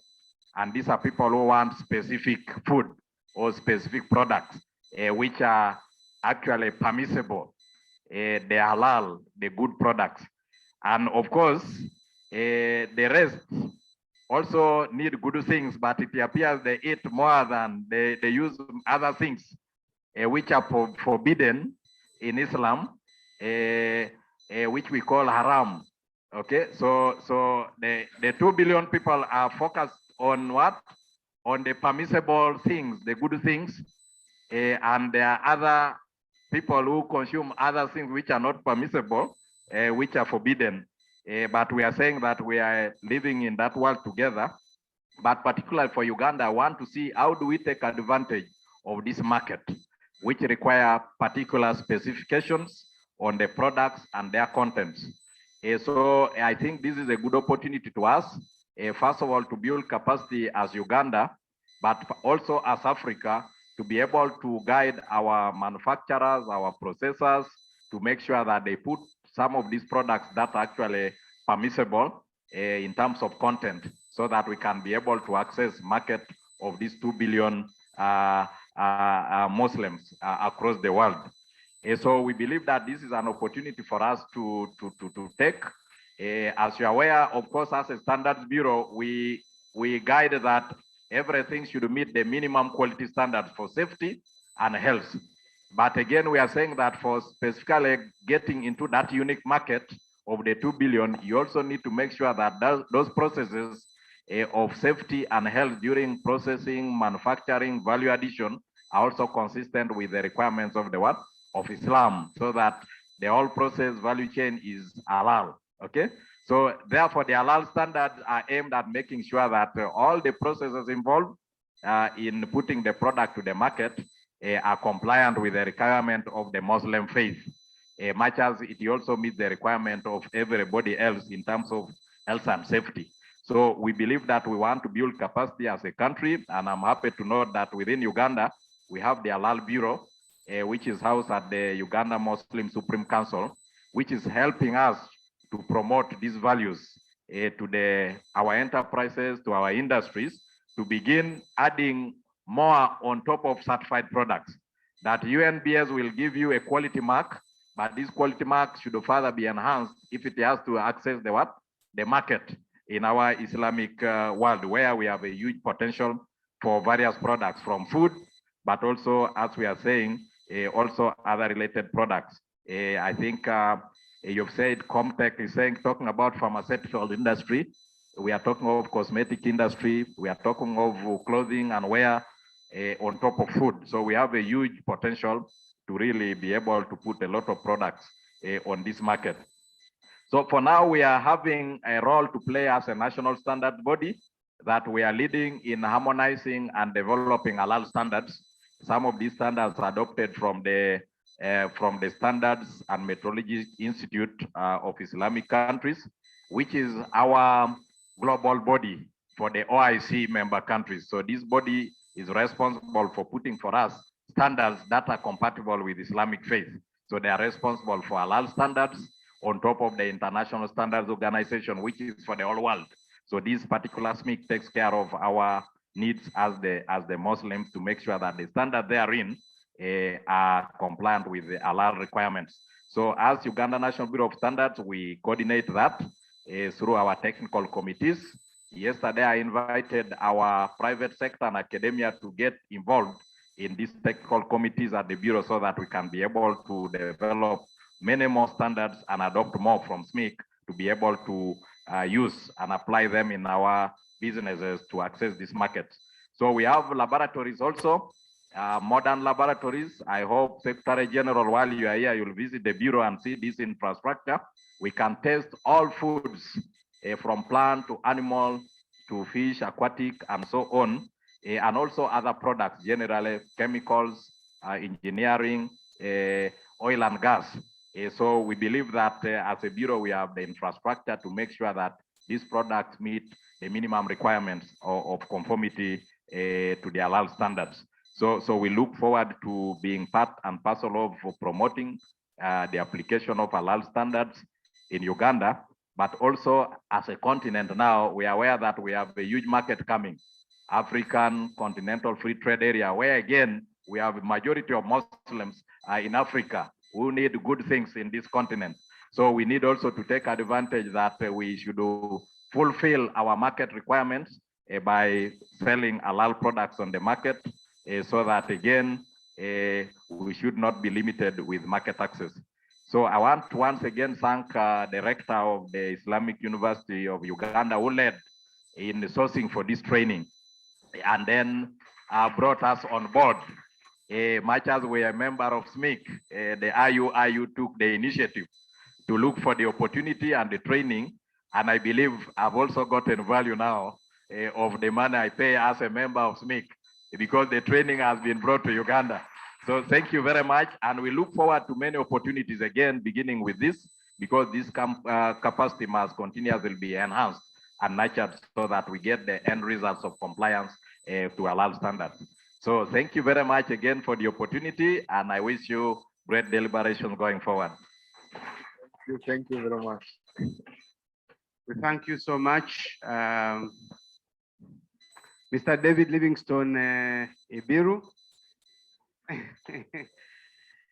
is the executive director of UNBS, and those of us who were here yesterday, he even spoke much more comprehensively and clearer yesterday than today.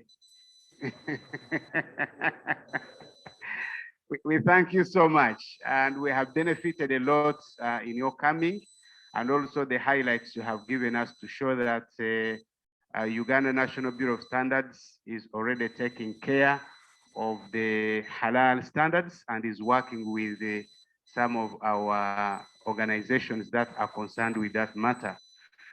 Now, at this particular moment, or before I invite the Mufti, we have to pass over the message of apologies from two distinguished ambassadors. The ambassador of Saudi Arabia had committed to be here, Honorable Minister, and the ambassador of Pakistan, but both of them have sent us apologies, and they have really said they have missed a lot, but they are with us in spirit, and they would give us another opportunity to be with us, inshallah. At this particular moment, allow me to invite the Mufti, Sheikh Ali Muhammad Waiswa, the second Deputy Mufti of Uganda, who is representing His Excellency the Mufti.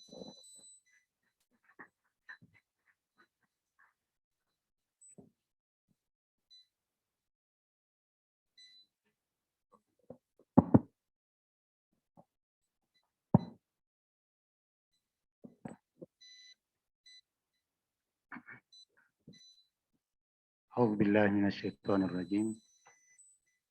I seek refuge from the cursed devil. Bismillahir Rahmanir Rahim. In the name of the Almighty Allah, the compassionate, the merciful. Our dear chief guest, the Honorable Minister of Science, Technology and Innovation, Office of the President, Madam Dr. Monica Musenero Nasanza, the Honorable Minister of State for Defense and Veterinary Affairs, our own Sister Huda, His Excellency, the Ambassador Askar Musnov, the Assistant Secretary General, Organization of Islamic Cooperation, His Excellency Professor Dr. Muhammad Iqbal Chaudhry, the Coordinator General, Comstech, His Excellency Mr. Ihsan Ovot, Executive Director, Secretary General SMIC, the Executive Director, our brother David. Thank you for that fluent salam. Our host, Professor Ismail Jagenda Simba, Director of Islamic University in Uganda. Our respective delegates from different countries that have been named here. All participants, ladies and gentlemen, Assalamu alaikum wa rahmatullahi ta'ala wa barakatuh. I firstly would like to extend to you a greeting from His Eminence, the Mufti of Uganda, Sheikh Shaban Ramadan Mubajje, who was supposed to be here in person, but because of other duties has been not able to be here in person, but he asked me to pass a request that our guest from OIC and from SMIC and from all other African countries to be able to pay courtesy call at your home, the headquarters of the Uganda Muslim Supreme Council, before you leave this country.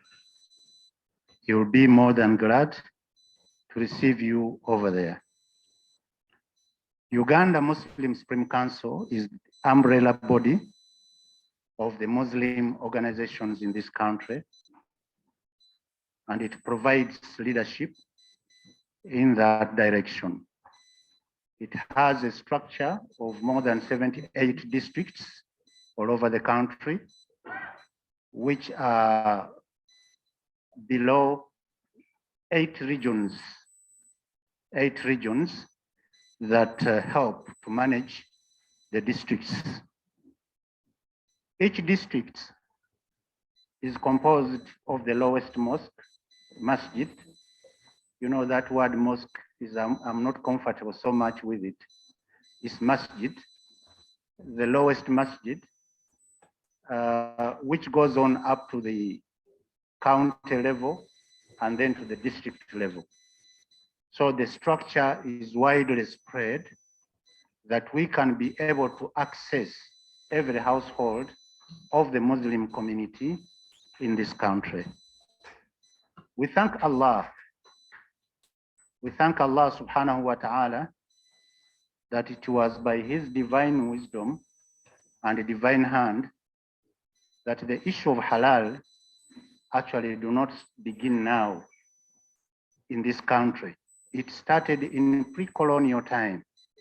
Pre-colonial time when Islam first reached this country and really made an impressive impact onto the community in this country, because the Kabaka then, who is the king, accepted Islam, converted to Islam, and not only that, turned Islam into a state religion, and therefore, from that time mandated the Muslims, because of that principle of halal, to be in charge of slaughtering the animals. So from the time of pre-colonial, post-colonial, Uganda, up to date, the Muslim are still mandated to exercise that aspect of halal. You know very well, as you have been going through a number of issues of halal, that the concept of halal does not stop at slaughtering animals, but it is actually to provide quality, healthy feeding, and not only that, but it goes across the board to include even all other items that are needed by human.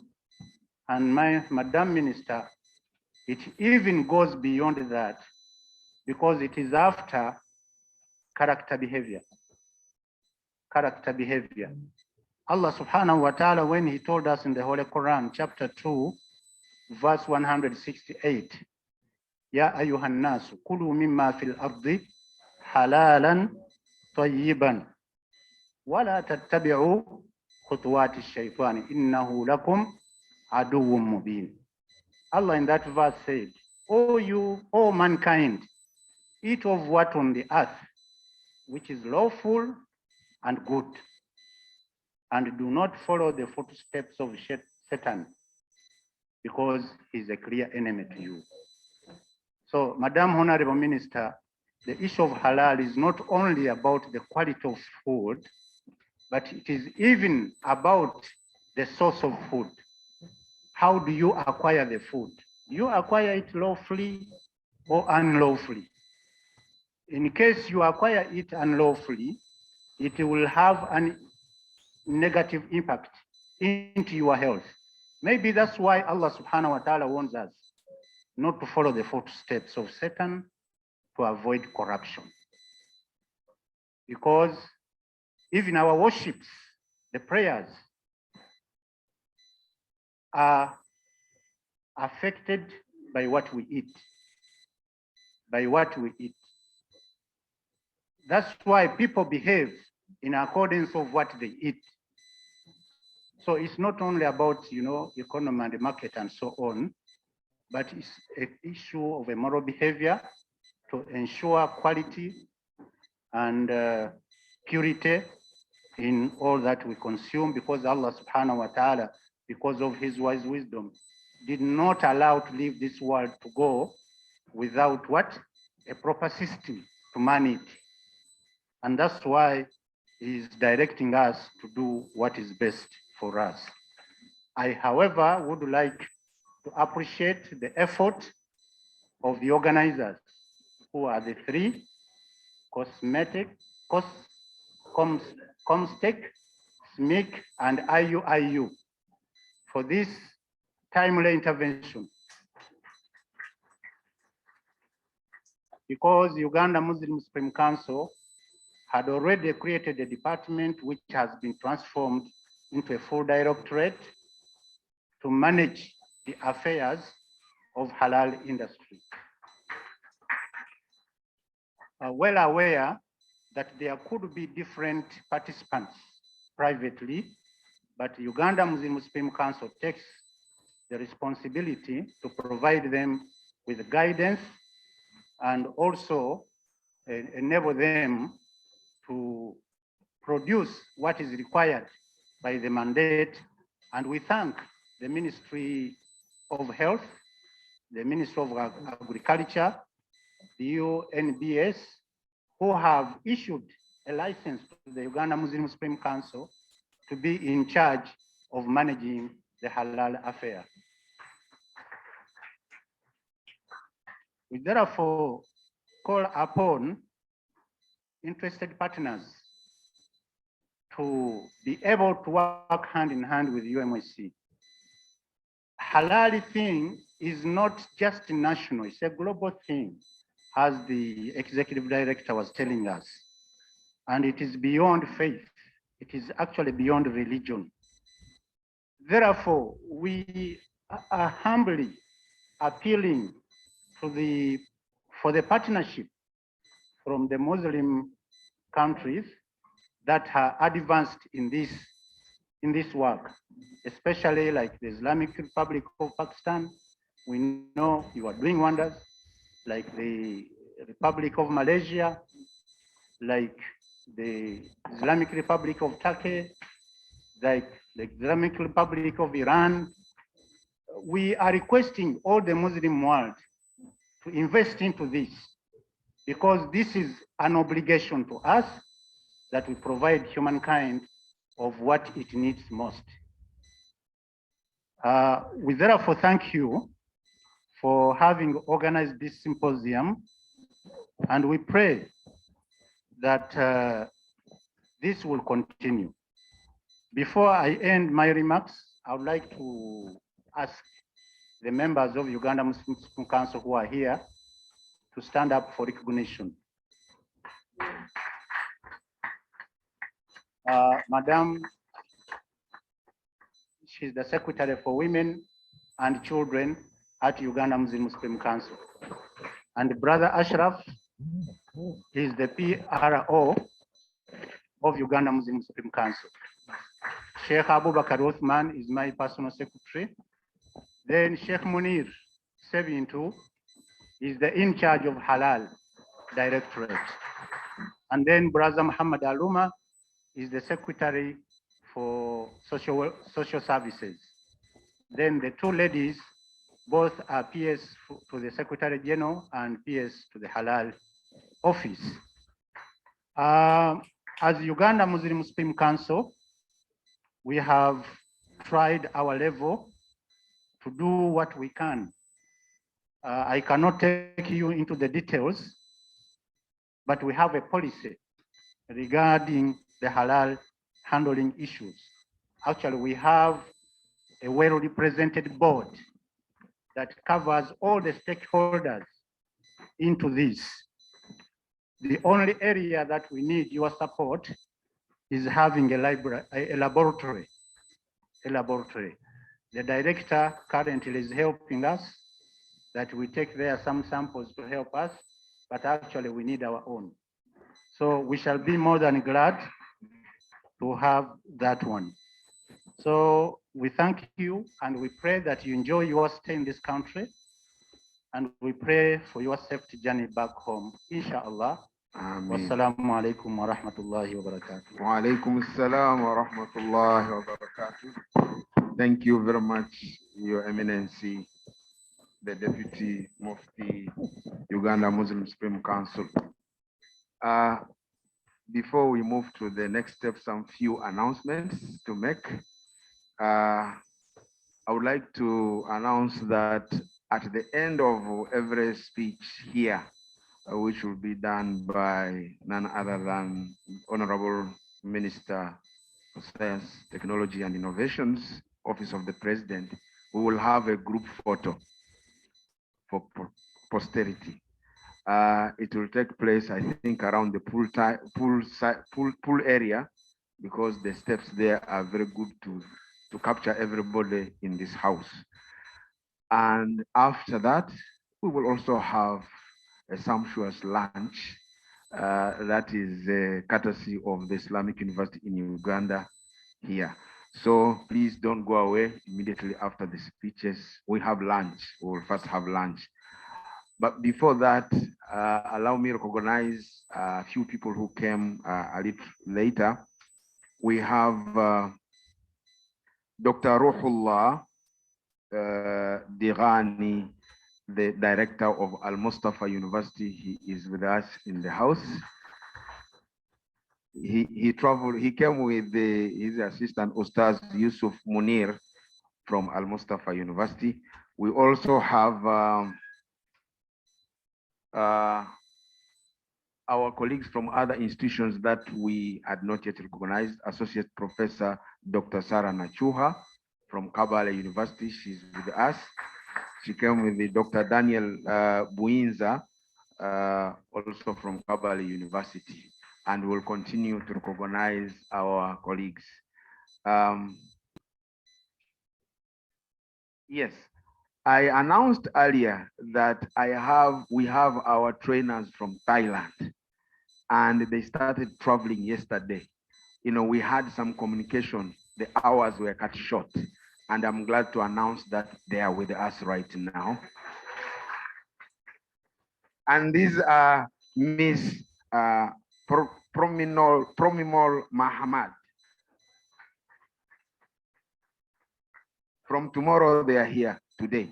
And then I have Miss Sunaini Mahama. We are glad to have you here. We communicated with the things and now they're here. We are glad to have them with us. And without wasting a lot of time, we want to keep time. And I would like to take this opportunity. I can't do it. I want to invite my boss, the rector of Islamic University in Uganda, Professor Dr. Ismail Simbo Jagenda, to invite for us the ambassador. I would like to ask the ambassador, Askar Masinov, the Assistant Secretary General, Science and Technology, to come and address all of us. He was here only a month and a half ago for the graduation of our students. He's always here every year, but so he loves Uganda, and I'm so glad that you are back now. Please come and talk to the public. We love you so much. Thank you so much for keeping Uganda under your heart.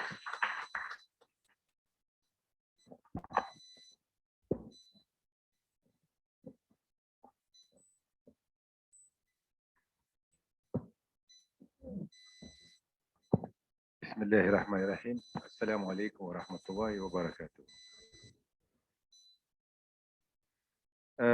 Dear Madam Chief Guest, Excellency Dr. Manika Musanera Masanza, Minister of Science, Technology and Innovation in the Republic of Uganda. Dear Minister of State for Defense and Veteran Affairs, the Chief Guest also today. Dear Deputy Mufti of Uganda, Sheikh Waiswa. My dear brother and colleague, dear Excellency Muhammad Iqbal Choudhury, the Coordinator General of Comstech. Our dear brother and colleague, Dr. Ihsan Ovud, Secretary General of SMIC. Your Excellency, Mr. David Livingstone Ebiru, Executive Director of Uganda National Bureau of Standards, and our dear host, Professor Ismail Gwayenga, Rector of the Islamic University Uganda, distinguished participants who came here from so many countries of the world, mostly, of course, African countries, mostly, of course, the OIC member countries of Africa, but even from those countries beyond African continent, some of them are coming from as far as Thailand, Turkey, and so.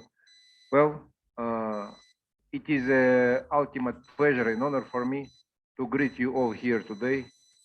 And I would like at the outset to deliver the warmest welcome and best wishes and greetings on behalf of His Excellency, Secretary General of the Organization of Islamic Cooperation, His Excellency Ambassador Hussein Ibrahim Taha, who is African, by the way. He came from Chad to our organization, and he is the current head of our organization. And he's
covered. So there is indeed a plenty of initiatives in science, technology, and innovation field, which OIC is planning to implement across African member states of the organizations with proper involvement and assistance of our specialized institutions, namely comstech, SMIC, and others. And as I was saying already, that our Secretary General, the current Secretary General, has arrived from Chad, and from the day of his arrival, he has announced his plan of action for African member states. And by his initiative, together with the OIC institutions, and we have a large number of the institutions, we have now designed a specialized plan of action where we have a number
among many others, soon to be launched in science, technology, and innovation for the OIC African member states. Well, when I'm talking about the OIC African member states, I'm also very much pleased and proud to see the representatives of some of the African countries which are not the members of the OIC. However, they share with us our noble religion of Islam. However, they share with us our values, our ideas, and it is a big honor for us to host all of them here, to be in one family, and to sit together on this exercise. As we are talking about halal, halal is truly known at present globally as a brand, as something pure, safe, and natural. Once widely considered solely in terms of being a religious requirement for Muslims to follow, halal has grown now into a fast-growing industry to produce premium quality products and services. The volume of global trade of halal products and services is growing very fast, for more than 15% per annum, while new trade and production patterns are being extensively developed in this area. Global market of halal products and services currently estimated to equal nearly 1.3 trillion US dollars, and now it appears to be a new commercial phenomenon full of great opportunities for developing countries' economies. The halal industry is strongly based upon the concept of hygiene, sanitation, and safety, ultimately making its products safe for consumption. If Muslims do it with Sharia requirements in mind, non-Muslims follow the same practice to make products and services more credible for customers in terms of their safety. It is also to be noted that halal industry covers not only food production area, but also the ones of cosmetics, pharmaceuticals, and others. However, being a beneficiary from this specific market necessitates us to have well-elaborated initiatives, strategies, and regulatory frameworks. But along with capacity building projects in halal certification field, we are also in critical need of being able to use globally accepted analytical methods and technologies. The latter uncompromisingly urges us to develop the network of duly accredited laboratories with trained manpower and provided sufficiently by sophisticated analytical and precision equipment. I was once told that such trainings, of course, are available in countries like Thailand and Malaysia, but they are very costly. This is the reason behind the decision of Comstech and SMIC to initiate and to arrange this high-quality training course free of any charge, which what looks like an excellent gift for technical personnel of R&D laboratories and industrial labs in OIC member countries in Africa and beyond the OIC member states in all of the African continent. And I'm here delighted to note that Comstech and SMIC invited from OIC countries some distinguished scientists, industry representatives, and regulators for them to be a part of this major international event for capacity building. Experts I'm talking about are expected to make these training course participants aware of modern methods, research, analytical techniques for testing non-halal ingredients in food, cosmetics, pharmaceuticals, and other consumables. Allow me in this regard to congratulate the leadership of Comstech, SMIC, and Islamic University in Uganda for arranging this very timely course in halal field. Ladies and gentlemen, dear participants, the OIC General Secretariat, with the assistance of its specialized institutions to be in charge of STI agenda, is focused on developing technological competence through increasing the volume of human resources involved, strengthening technology institutions, along with enhancing the capacity of localizing technologies in OIC member countries.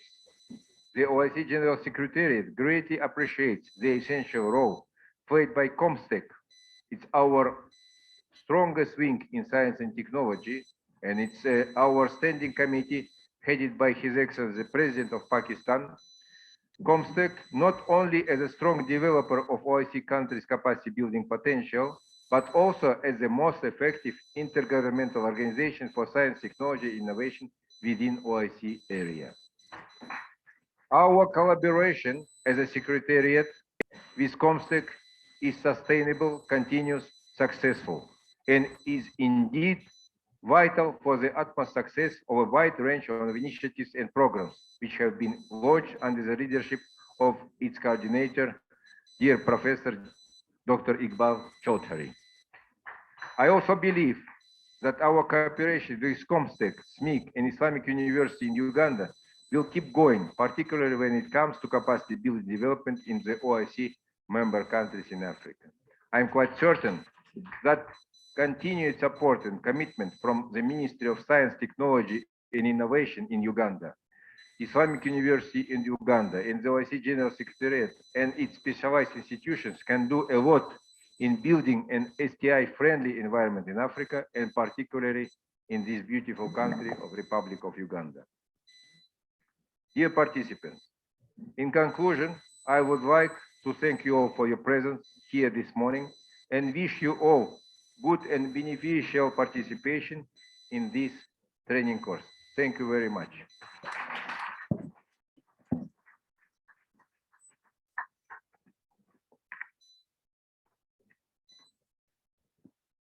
Thank you so much, Your Excellency, Ambassador Askar Musinov, for your words to this General Assembly of members in this particular workshop.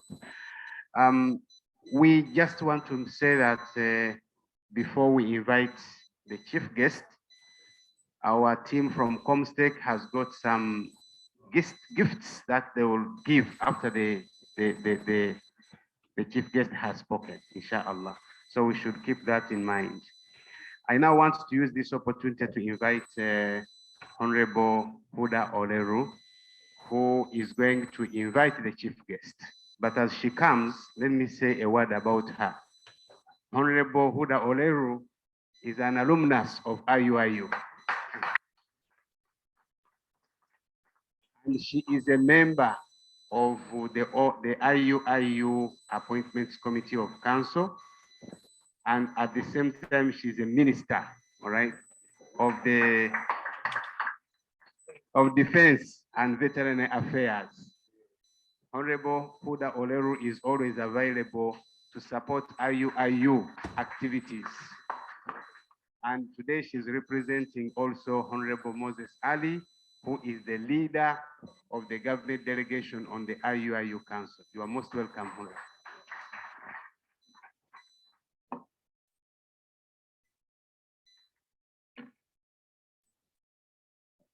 Good afternoon, everyone.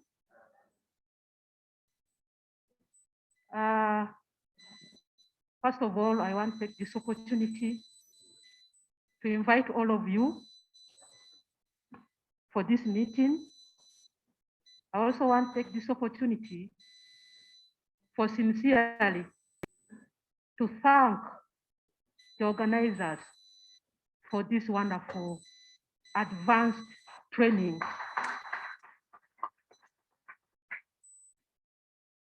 We are blessed as the IUIU that we are the one hosting this important training for our people and for the whole world. As a university, we cannot take it lightly. And therefore, on behalf of the university, I want to promise the organizers that IUIU will never let you down. And we also want to thank OIC for considering IUIU as a center of excellence. Therefore, we shall continue to keep IUIU as a center of excellence. We shall never let you down.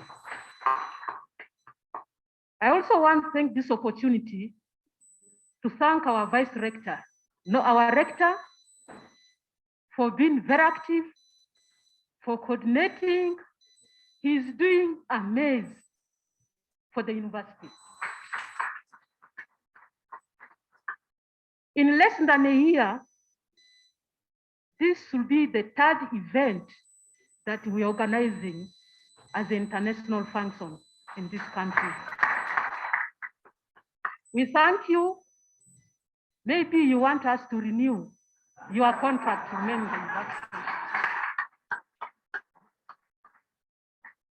And that's one of the things we shall look when we want to renew the contract. So thank you very much, and you are doing well.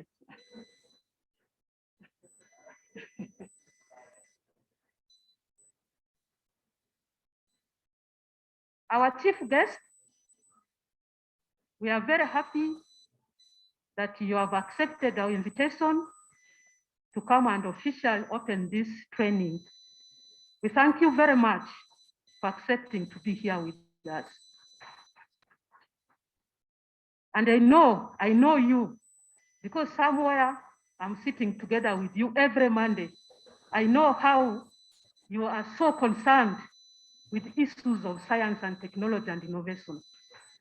And therefore inviting you here was very strategic invitation. That's why out of the 83 ministers in this country, we only zeroed at you because we have the interest. And I know through you, we shall achieve that. For our founders, we are very grateful. We are just saying that this should be the beginning. And these days, we don't even say that when we start, we must continue without endless horizons. You have organized it at the right time. Just last week, I was with the minister in a cabinet. We are talking about issues, partly about what you are doing, as if you have seen it and that's why you have come up with it. Therefore, I was whispering to the minister, I said, Honorable Minister Kante, can you give a space after this that you will have a group that we shall take to you for consultation, because we were looking at the Uganda National Veterinary Board, which is doing part of this work that you are here. And she has accepted. She's going to lead us to the Ministry of Agriculture, who is hosting that board.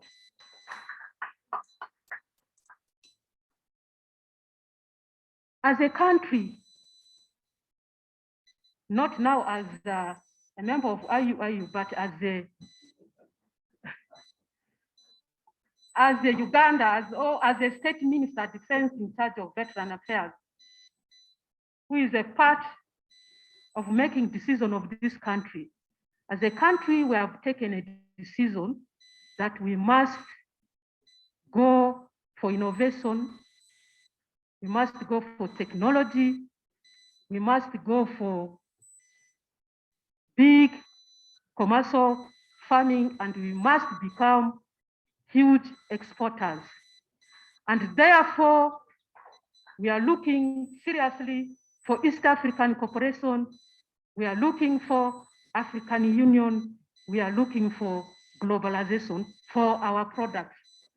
Therefore, Uganda will be very, very happy that through IUIU, we are going to benefit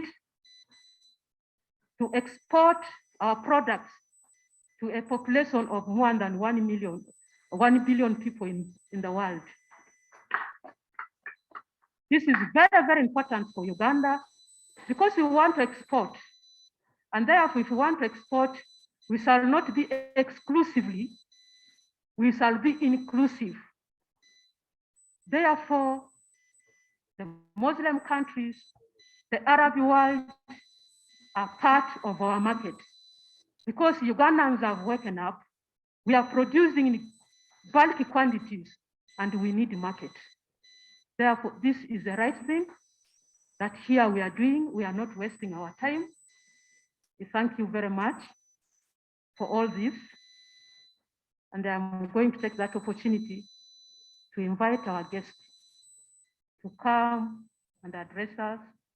But when you are going home, kindly travel also safely as if you were here. But before you go home, take opportunity to leave Kampala. When you are here, you have not know what this country is. Go up country, we can organize for you transport, visit some of the up country areas and feel the pearl of Africa. Honorable Minister, the opportunity is yours. You're welcome.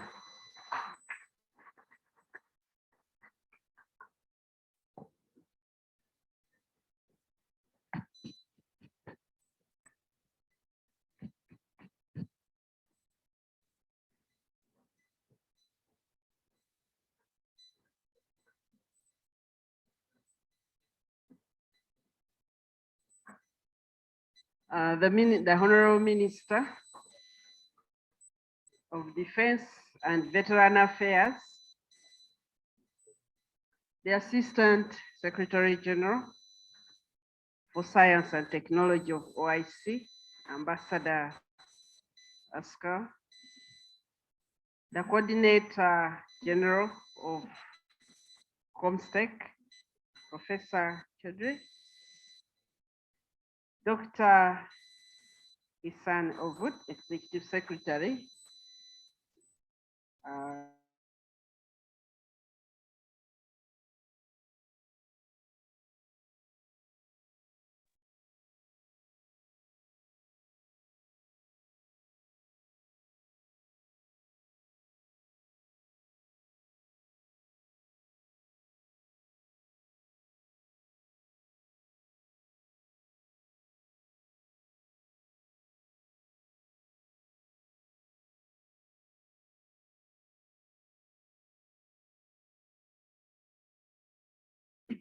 "12 disruptive technologies such as artificial intelligence, IoT, 5G, blockchain,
if they are happy, they are receiving guests.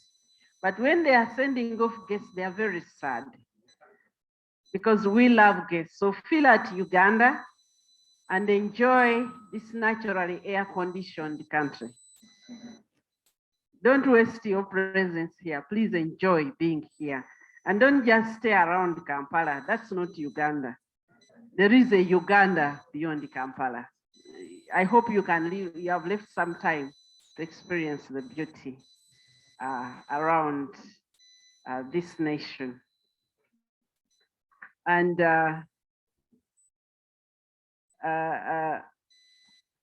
have to warn the rector to stop exaggerating who I am. But at the same time, I appreciate your ambassadorship. And I hope that I will measure up to the standard that I have been exalted by the rector. So I have a very high standard to beat. It's good the head of the Bureau of Standards is here. So, once again, I'm Dr. Monica Senero Masanza, and I'm the Minister for Science, Technology, and Innovation. I have an official title given to me by my appointing authority as the Minister for Science, Technology, and Innovation at the Office of the President. But I also have a self-acquired title. I call myself the Technical Minister. So I will speak a mixture of technical things and policy things as I address you today. Professor Jakenda, next time, please make sure you have given me a thorough brief. I would have presented a very wonderful PowerPoint presentation for this audience. So make sure you have given me a very good brief so that we don't cheat the members.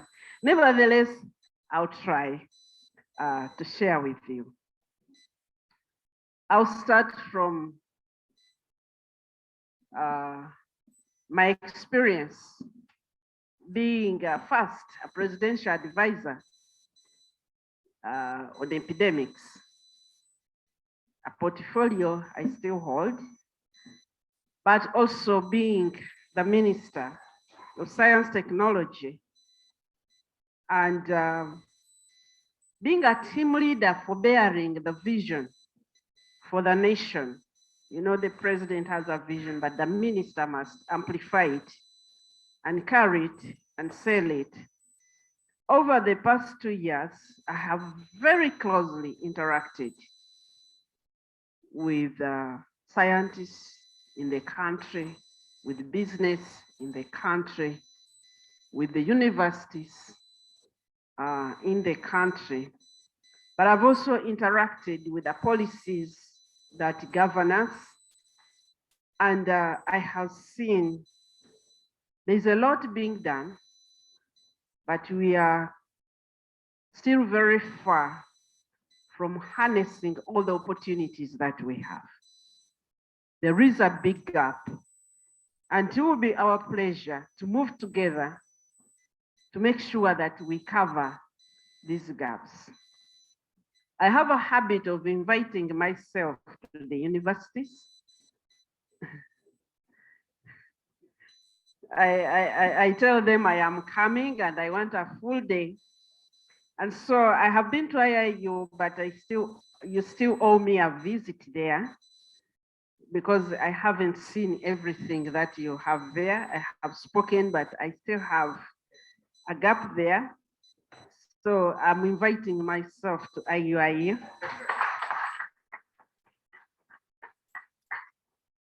so that we can have a more detailed interaction. But I must say that I am greatly, greatly honored to be invited to this meeting. Over the past 2 weeks, I've interacted more with the Muslim faith than I had done my entire life. I was invited in the Mbale region to address women Muslim leaders. So I found myself addressing about, I think they expected to be about 800, but I found there about 500 Muslim women. And I want to appreciate what the Muslim leaders are doing for this country. I really want to appreciate. And if we can focus all the faiths, in addition to whatever else you're teaching, we focus on developing the nation, developing the people. I don't know whether other people find joy or believe that God has joy in poor worshippers. I find that God, in whatever faith is expressed, associates with wealth. And you can see that the higher the leaders in all our faiths, the more exquisite the garments they wear. And that's an association. God is, so it is simply saying they are revealing more and more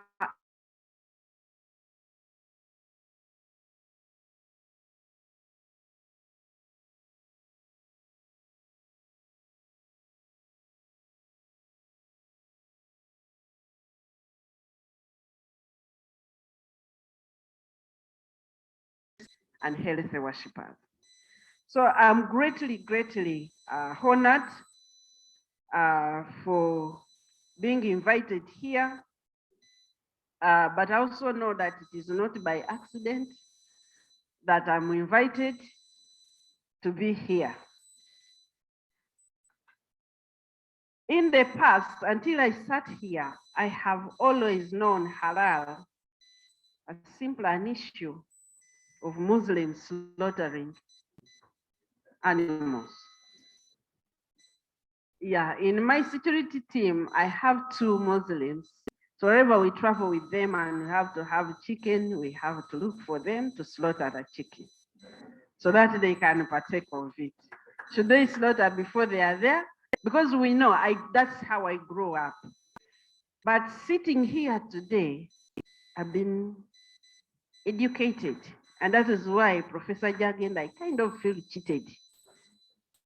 Because I would have delved quite deeply in the science. And as it stands, we will have to find another opportunity for me to be able to share that detailed presentation. So I have been educated and I want to thank you so much. My colleague, Honorable Huda, I think we need to work together and present a paper, an information paper to cabinet. Because I don't think there is sufficient knowledge. I am a woman who looks for information. I am quite well informed, but it seems that you people decided to keep this a very deep-seated secret. But now that you have accidentally leaked it, I'm going to pick it up. So we will work together and present this because I have seen it as a whole full-blown section and component of science, technology, and innovation.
So we will make sure, I need to now come and we consult how to make sure that we add that, so that when you see a product made in Uganda, you're okay, you are assured. We have productivity acceleration. We want research technology development, which will help Ugandans to produce better, produce faster, produce better quality. We have import substitution. As you know, most African countries, we are here. I'll be talking a little bit about that, where our science has been briefly, but we have not really focused on balancing imports such that we also meet part of our market. And with this growing Muslim population, I want to be able to give you satisfactory products. So we have interest in as we are making products to substitute what we are importing, they should meet the standards of this market. We are working on space technology, aerospace. I've just been in a meeting where I laid a bit on our aerospace program. So when we are talking about the mapping and making sure that the animals, if it's animals, if it is plants, we can assure the standards. We have space technology monitoring those standards. We are working on our mobility industry. And if Professor had notified me, I would have made sure that our visitors take a ride in the bus and have that experience. My undersecretary, please, can you explore if it is possible that when they are traveling to go to visit the Muslim Supreme Council, we give them a ride.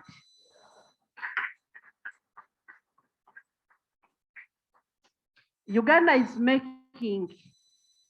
we have started our motor vehicle industry. We are not making motor vehicles which are historical or so-called third world. We are making the best that is available on the global market. We are making both excellent diesel engine, but our pride is the electric vehicles. And we have some electric buses. Please, when you need electric buses, place your order. We'll make them halal.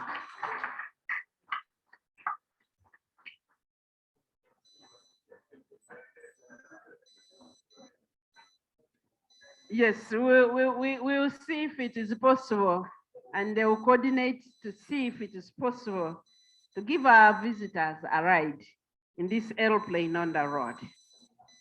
So we call it. We are working in the industry 4.0 plus. That's our high-tech electronics and computer chipsets, and we are working to develop this, and we are looking for partnerships, those who would want to join us to open up these new markets. Uganda is, we think that when God was creating the world, he selected this special piece of real estate around the equator, and every time he would give something to Saudi Arabia, he would put the rest in Uganda. Then he would give something to another, to Iran, then you put the remnant of that. This is the richest piece of real estate on this planet. So we have a lot of resources. Unfortunately, or fortunately now, we are not willing to export them as raw materials. If you want to benefit from them, come and work with us here. We have the best, the very best incentives for investors. When you come and invest here, very good incentives. We give you land, tax exemptions, and a lot of support, preferential rates for electricity. So we come and invest with us. So these budding industries, Africa has been a spectator. Africa has been a spectator in science, technology, and innovation. We have made many developments. We have a lot of professors, and they are very good professors until you ask them about their products which are on the market. How many patents have you commercialized as an African professor? We have prided in a lot of titles, a lot of publications, but we have not prided in the most important things. And it is my call to the African professor. You have been saying publish or perish. I am telling you, product or perish.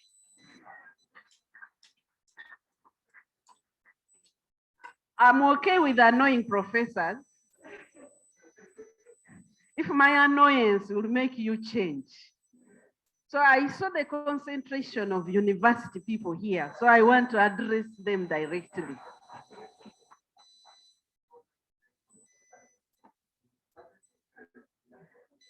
Product on the market or perish. You publish your papers, we thank you for the publications. They give our universities ratings, but our people are still poor. In fact, they have no idea about what you're doing because they don't read your papers. But when you give them a product which solves their practical problem, then you have, they will know. Even when you are gone, they will remember you. So please, universities, the universities, wake up. Training our children to simply be technicians and consumers of technology, you are not serving this continent. All the declarations we have made, Agenda 2063, depend on you changing what you're doing because you are the ones who create workforce. You are the ones who build the human capital. So I want to challenge the trainers here. Please don't train these people simply to be consumers of technology. Let's train them to be producers of technology. And now that you have invited me, I'm going to insert myself there to make sure that this training program produces producers of technology, innovators, not simply consumers. And the sad thing is that we have never recognized this. We have a lot of people who are trained as scientists in other universities elsewhere.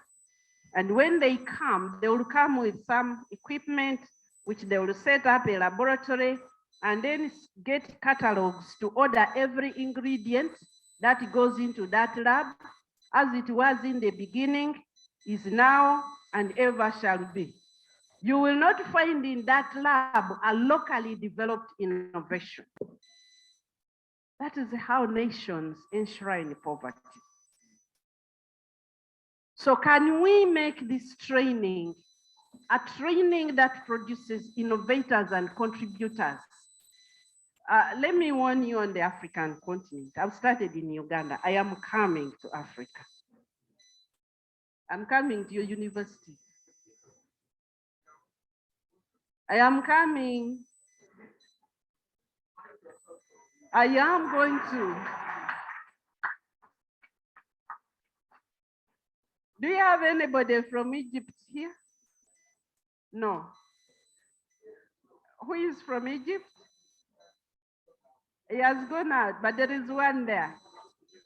Because I'll be visiting Egypt soon and I'm looking for a university to invite myself to.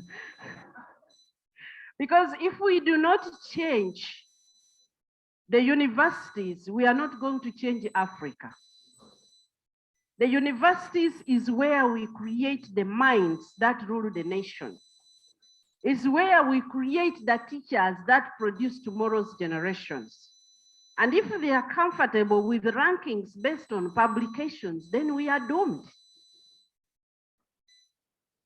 OIC, can you change the ranking of African universities based on products? I'm even campaigning and I'm starting with IUIU. Don't promote a professor who doesn't have a product.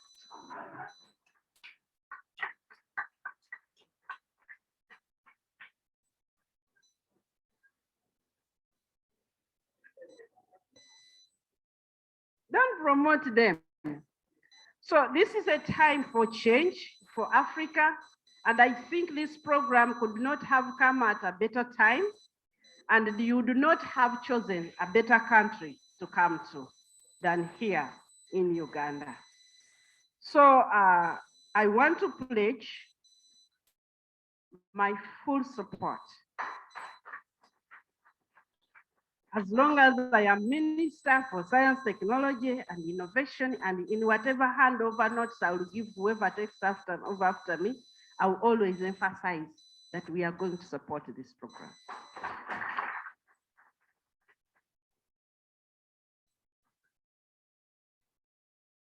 You cannot go wrong now working with Uganda. You will not go wrong. Top leadership is very, very committed. The top leadership, the president of this country, is very, very committed.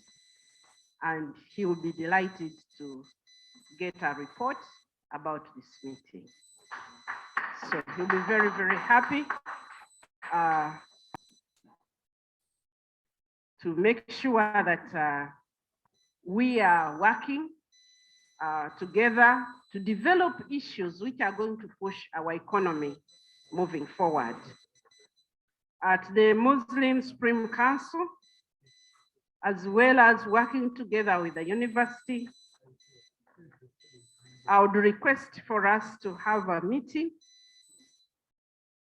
to discuss these issues so that we can put in place a well-articulated program of support and possibly sign a formal memorandum of understanding to make sure that we are clear with what we are working on. As you know, Professor Jagenda, you don't have to lobby me. I'm the one lobbying you. I'm the one lobbying you, because if you don't succeed, if years after now, professors are still being promoted using papers, I will not have delivered. So I'm lobbying you because we need to move our nation forward. We need to move our continent forward. And for our guests who are outside the continent, Africa is now the land of opportunity. It's the place where you have a lot of opportunity. First of all, we are the fastest growing population, the biggest market of tomorrow. We have not yet repented of birth rates. We haven't yet repented of it. Repent, changed our ways. So we are going to be the fastest growing continent in population for the coming years. And therefore, we are taking our seat where we are discussing global affairs, but we cannot do it until we have shown the value. And this is the time now we are cultivating the value. So we want to thank you for choosing Uganda. OIC, thank you so much. I'm not sure that you have, if you have other centers elsewhere, this one is going to be the best. It's going to be the best. It's going to be a center of excellence, and with government support. So with we will be very, very happy to work with you. And beyond that, we also invite you again to invest in Uganda. I don't think you can find a piece somewhere which is as good as this. So bring investors to come and invest in the country. And when you bring them to me.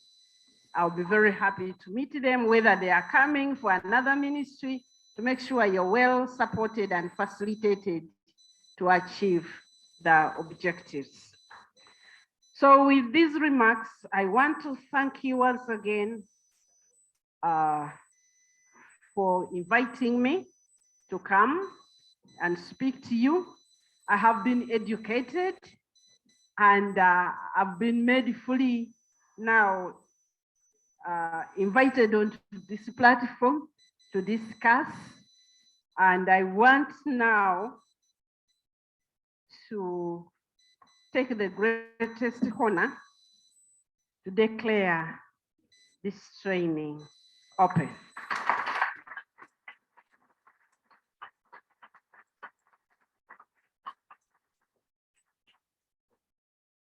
Thank you. For God and my country. Thank you, thank you. We thank the Honorable Minister. It's now official. It's now official. The Halal, the International Halal Testing and Certification Workshop is now open. Thank you.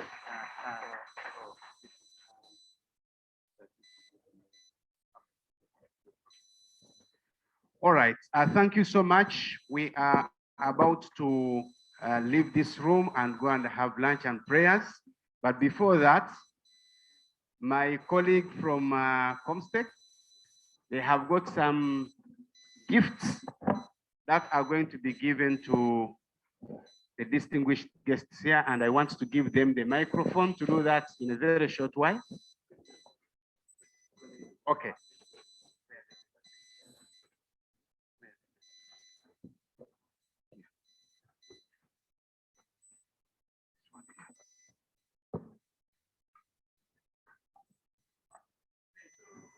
The first gift will go to the Honorable Minister for Science, Technology and Innovations.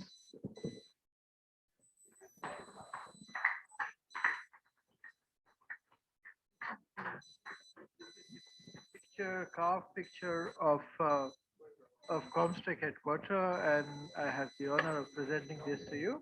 Maybe they come here.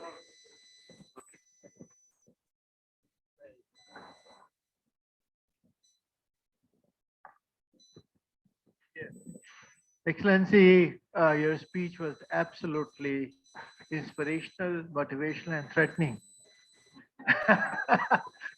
but in the right direction.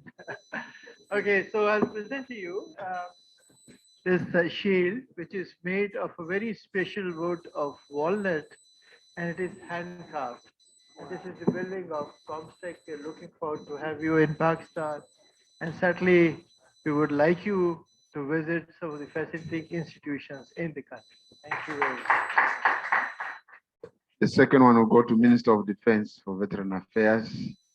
Thank you, madam.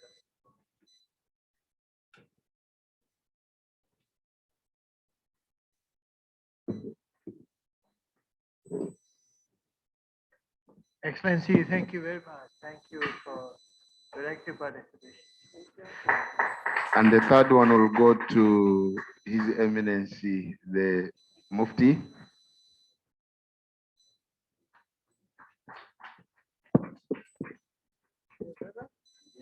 Thank you very much. Thank you for very good speech and for a lot of very good advice. And the fourth one will go to Ambassador Askar Musanov.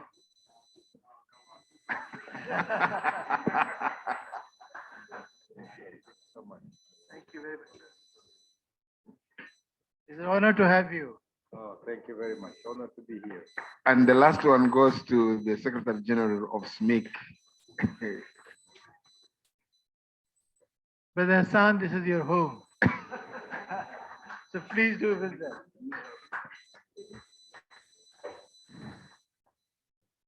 And now, before we go out for our picture, I will invite Dr. Hadija Nachinsije to come and lead us in the anthems The audio is there? Yeah, we'll start with East African Okay. and then. They have it now? Okay, good. Let us stand up all and we take the anthems. We shall start with the East African one. We are going to start with the East African anthem, and then we shall go to the Uganda anthem. All right, I think gentlemen on the system can start. Can we start afresh? Oh, wait. Wait.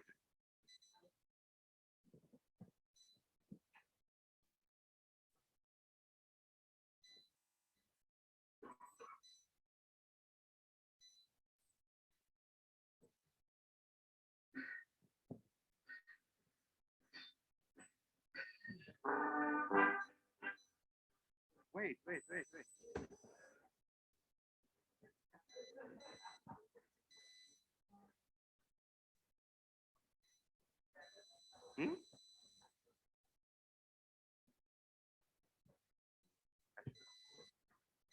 Okay, we are going to take the anthems now. We are starting with the East African one.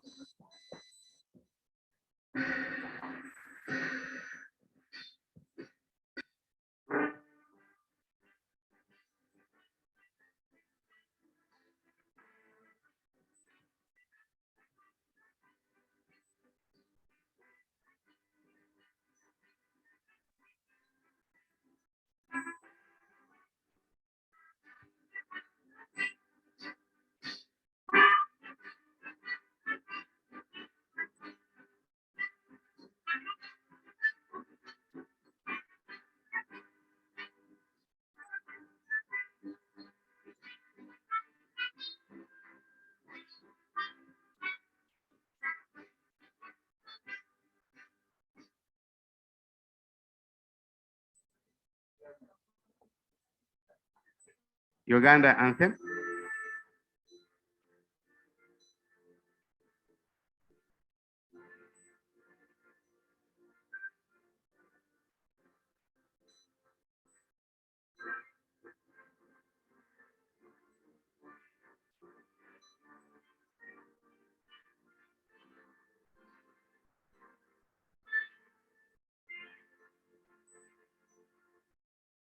Thank you so much, Honorable Minister. Thank you, distinguished participants.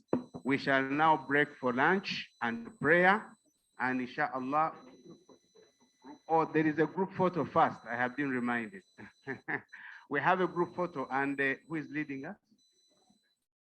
The protocol team is leading us in the group photo, and after that, it will be lunch time and prayer time, inshallah. So a group photo outside. The protocol team is in charge of that. Let's go out and do that. Thank you so much, Honorable Ministers.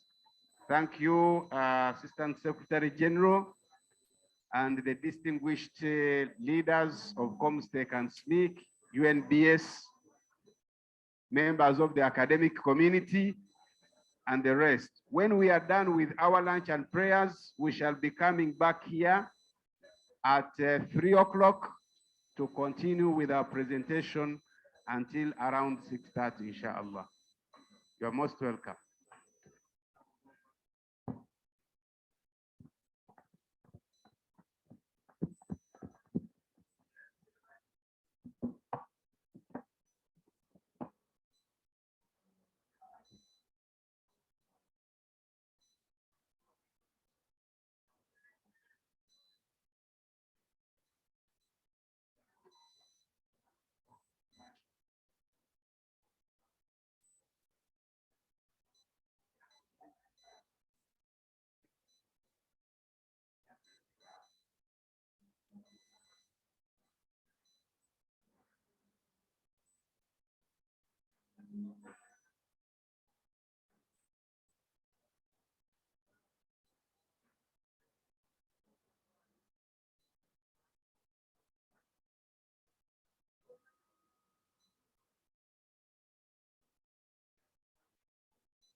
Islam, so that the whole process value chain is halal. Okay, so therefore the halal standards are aimed at making sure that all the processes involved in putting the product to the market are compliant with the requirement of the Muslim faith, much as it also meets the requirement of everybody else in terms of health and safety. So we believe that we want to build capacity as a country, and I'm happy to note that within Uganda and Meteorology Institute of Islamic countries, which is our global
body for the OIC member countries. So this body is responsible for putting for us standards.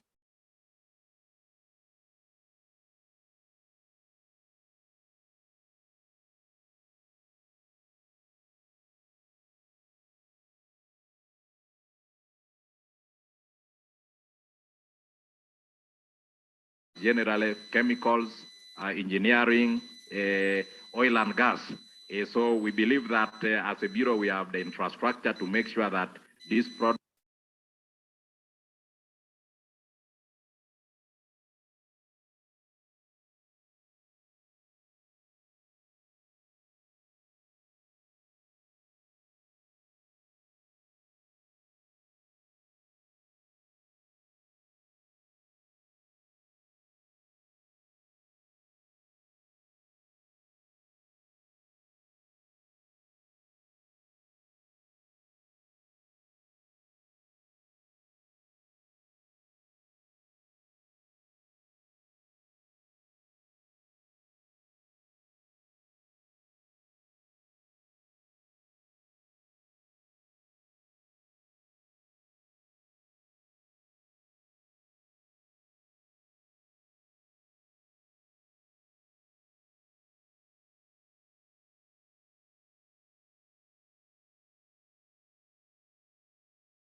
products meet the minimum requirements of conformity to the halal standard. To look for the opportunity and the training, and I believe I've also gotten value now of the money I pay as a member of SMIC.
Because the training has been brought to Uganda.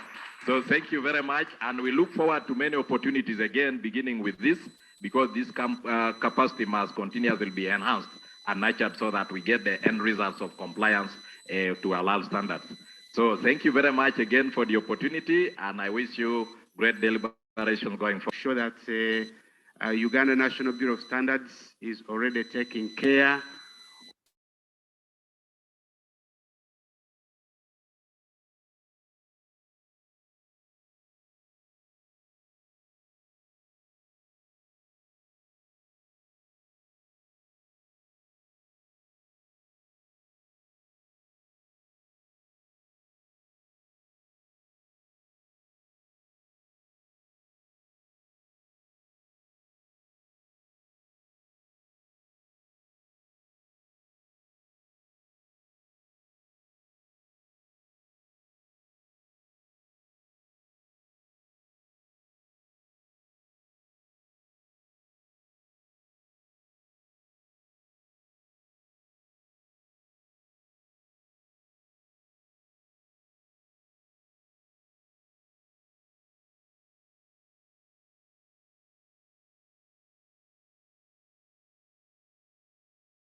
of the Halal standards and is working with some of our in the name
name of the Almighty Allah, the compassionate, the merciful.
Shanza.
The Honorable Minister of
who was supposed to be here in person.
Of more than 78 districts all over the country, which are below 8 regions that help to manage the districts. About the source of food, how do you acquire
the food. You acquire it lawfully or unlawfully. In case of effort of the organizers, who are the three, cosmetic, comstech, SMIC, and IUIU.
for this timely intervention, halal industry.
In this work, especially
especially like the Islamic Republic of Pakistan. We know you are doing wonders, like the Republic of Malaysia, like the Islamic Republic of Turkey, like the Islamic Republic of Iran. We are requesting all the. I would like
Hello, you can hear me.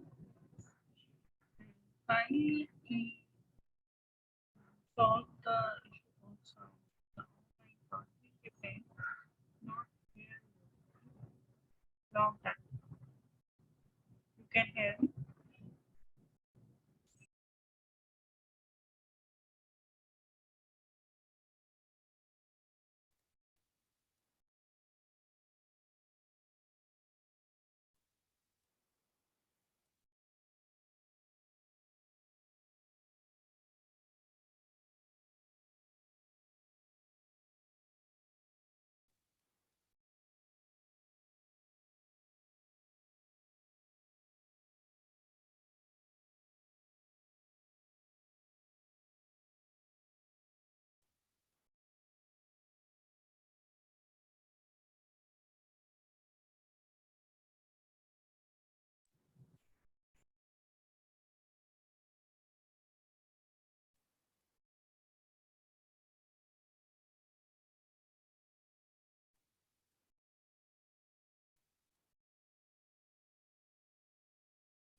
Hello. Can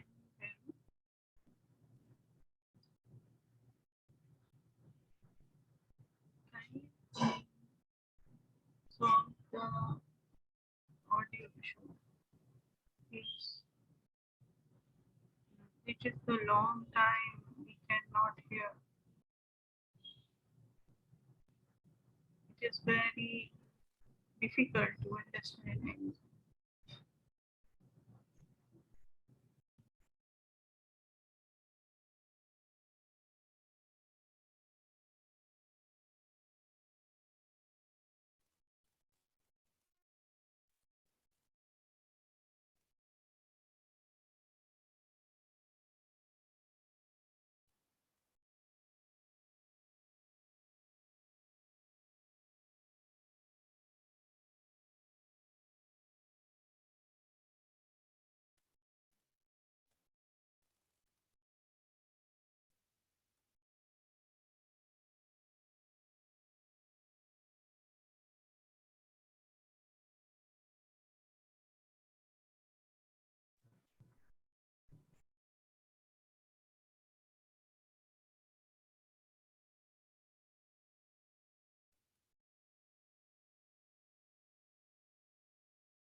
Hello.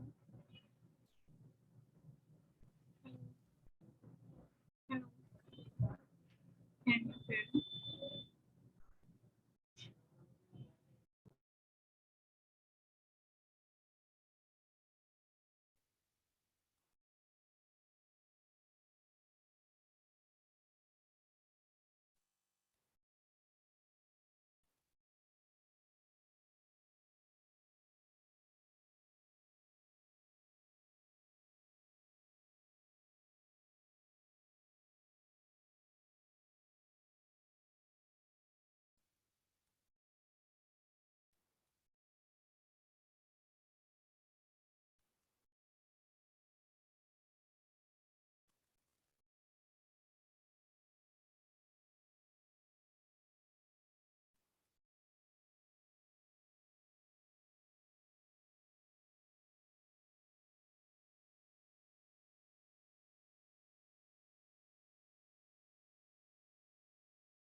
for human consumption. Milk is okay, but urine, no one drinks urine, and it's clearly mentioned in the fiqh and in the logic for this one. What Rasulullah SAW gave, he gave a permission for some people who have special disease to drink this urine because it contains some immunity particles. Now they make studies for this camel urine and they find some immunity particles,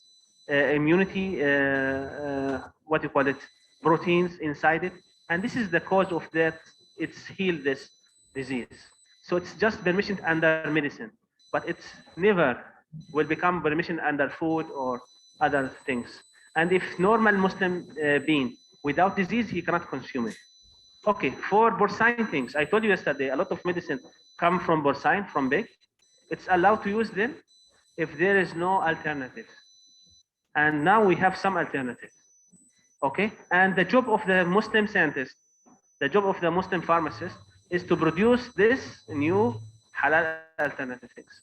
I think the minister today is mentioned about patent, that we need to produce some people who produce knowledge, and halal is the main field to produce alternative.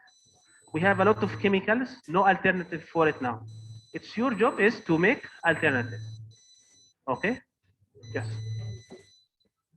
Yeah, IT, I don't know if we have people online who would like to ask questions. You have not given us anything like that. However, as we wait for that one to come,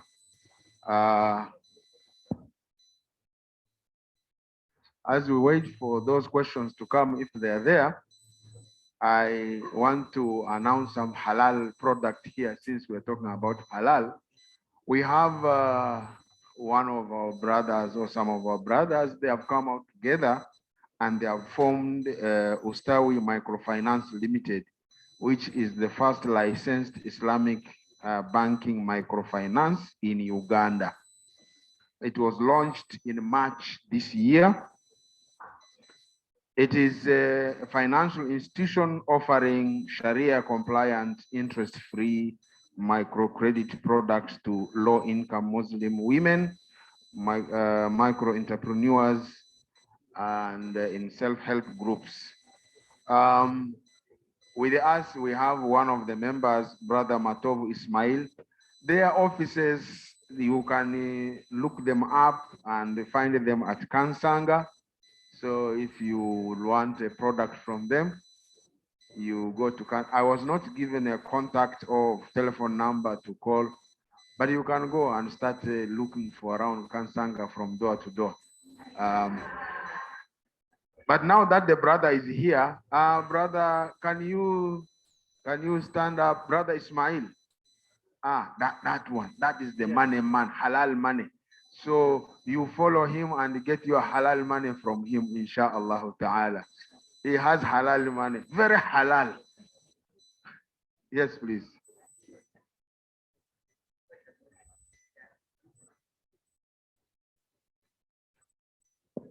Yes. Assalamu alaikum wa barakatuh. I would just like actually to know about the use of actually bird feathers, because also we get that they penetrate in some of the ingredients. So, bad what? Bird feathers. Feather. Yes. Rich. You mean use it as food or what? As products. As products, we have another standard for this one. We have a new standard. It's just published in CIMIC. I don't know. This is CIMIC website. Yes. Okay. You can see here new halal standard publish. Click here for details. So we just make a new standard come from the leather committee. It's about how to use leather, feather, fur, and bone of the animals. Okay. Halal product usage of animal bone, skin, and hair general guidelines. This is new standard, CIMIC 37. Okay. You know the fur? When you kill animal and put it here, is it okay to wear it? What you should do to become good? Feathers And we have some bone, we use it. You know the China bone?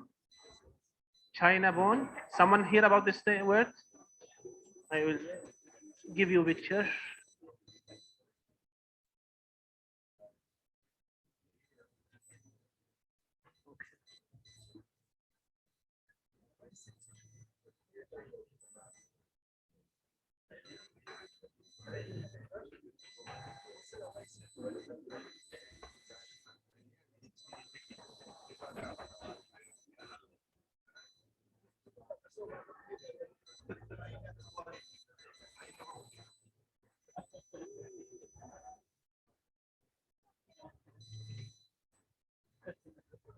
This one, this dish, we call it bone china. It's made from bone. It's not made from normal clay. Okay, is it halal to use or not? This is in this standard, CIMIC 37. Okay. So what brother asked, you can find it all information in CIMIC 37. Okay. Tomorrow, inshallah, we will complete. And I hope you will come at 9 exactly. So 9 we start directly. Don't waste time because we need a lot of time tomorrow to complete the standard. Yes. Any other question or finish? Finish. Thank you so much. I know that you just want me to go. No problem. Assalamu alaikum. Thank you so much, our trainer, our respected trainer, Dr. Ali Sheikh. And I think this has been very educative, informative, and lively. And we would like to say to all of you, thank you for staying around this afternoon. Now we want to say that we have come to the end of day 2. And inshallah, there will be continuation from here next day, tomorrow. Tomorrow, we all expected to be here by around 9 a.m. Okay. Or 8:30 because there is a recap of the previous day. We usually start by looking at the previous day, then we proceed. So inshallah, by 8:30, let us be in the hall in big numbers. As you can see, this is very, very interesting. Fortunately, we have got the materials now, and inshallah, we shall be starting from here tomorrow to proceed. Can I invite somebody to read the Quran for us? Close of day. All right. Okay. The materials, by the way, are still being put on our emails. In case you didn't supply an email, or if you have not seen any materials on your email, please put it to the attention of the Secretariat, and they'll be able to send you that materials. So let us have a closing recitation of Quran.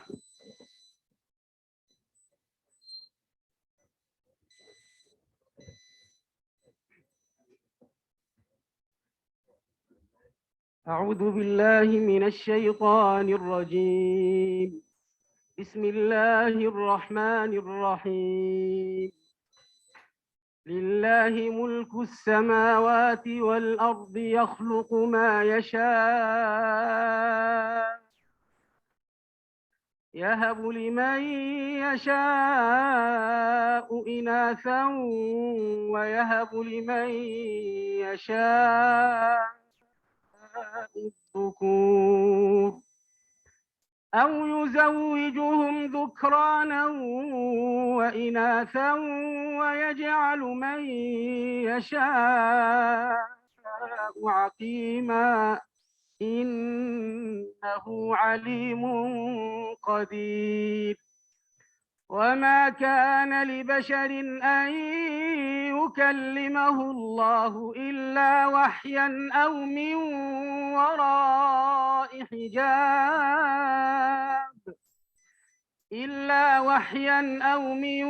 وراء حجاب أو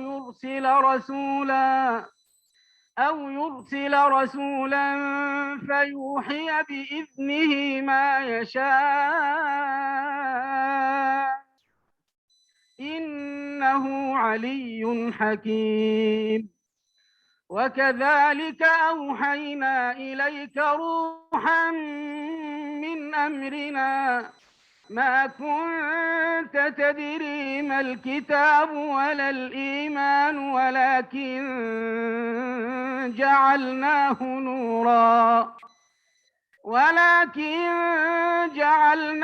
نورا نهدي به من نشاء من عبادنا وإنك لتهدي إلى صراط مستقيم صراط الله الذي له ما في السماوات وما في الأرض ألا إلى الله تصير الأمور صدق الله العظيم سبحانك اللهم وبحمدك نشهد أن لا إله إلا أنت نستغفرك ونتوب إليك وصلى الله وسلم وبارك على سيدنا محمد وعلى آله وصحبه وسلم. Shukran, jazakumullahu khair, narakum ghadan inshallah. See you tomorrow. Tuonane kesho tena. French, pourquoi? Those who didn't get their certificates. Those who missed certificates, please, for yesterday's session. Today we don't have certificates. We'll have certificates tomorrow. Huzaifa Abdul Shakur, Ndaye Moses,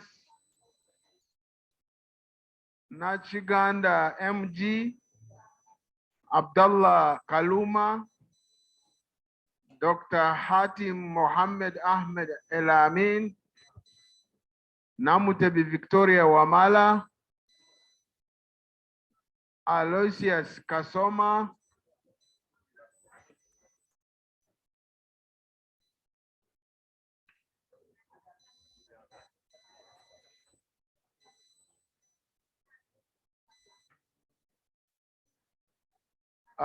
Chris Samalemu Semakula,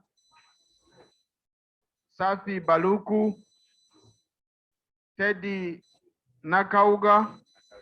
Nakaliga, Suna Sulaiman,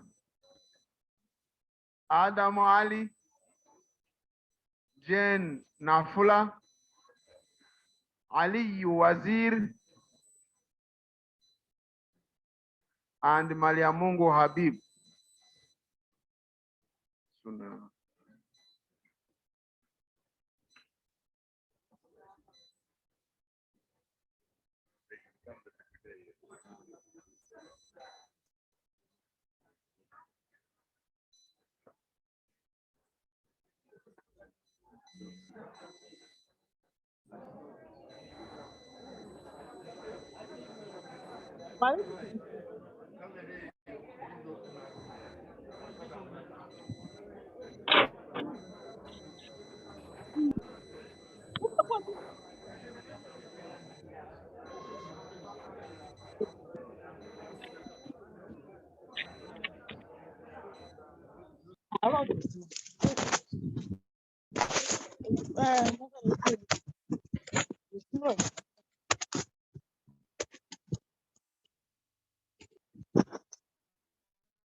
them.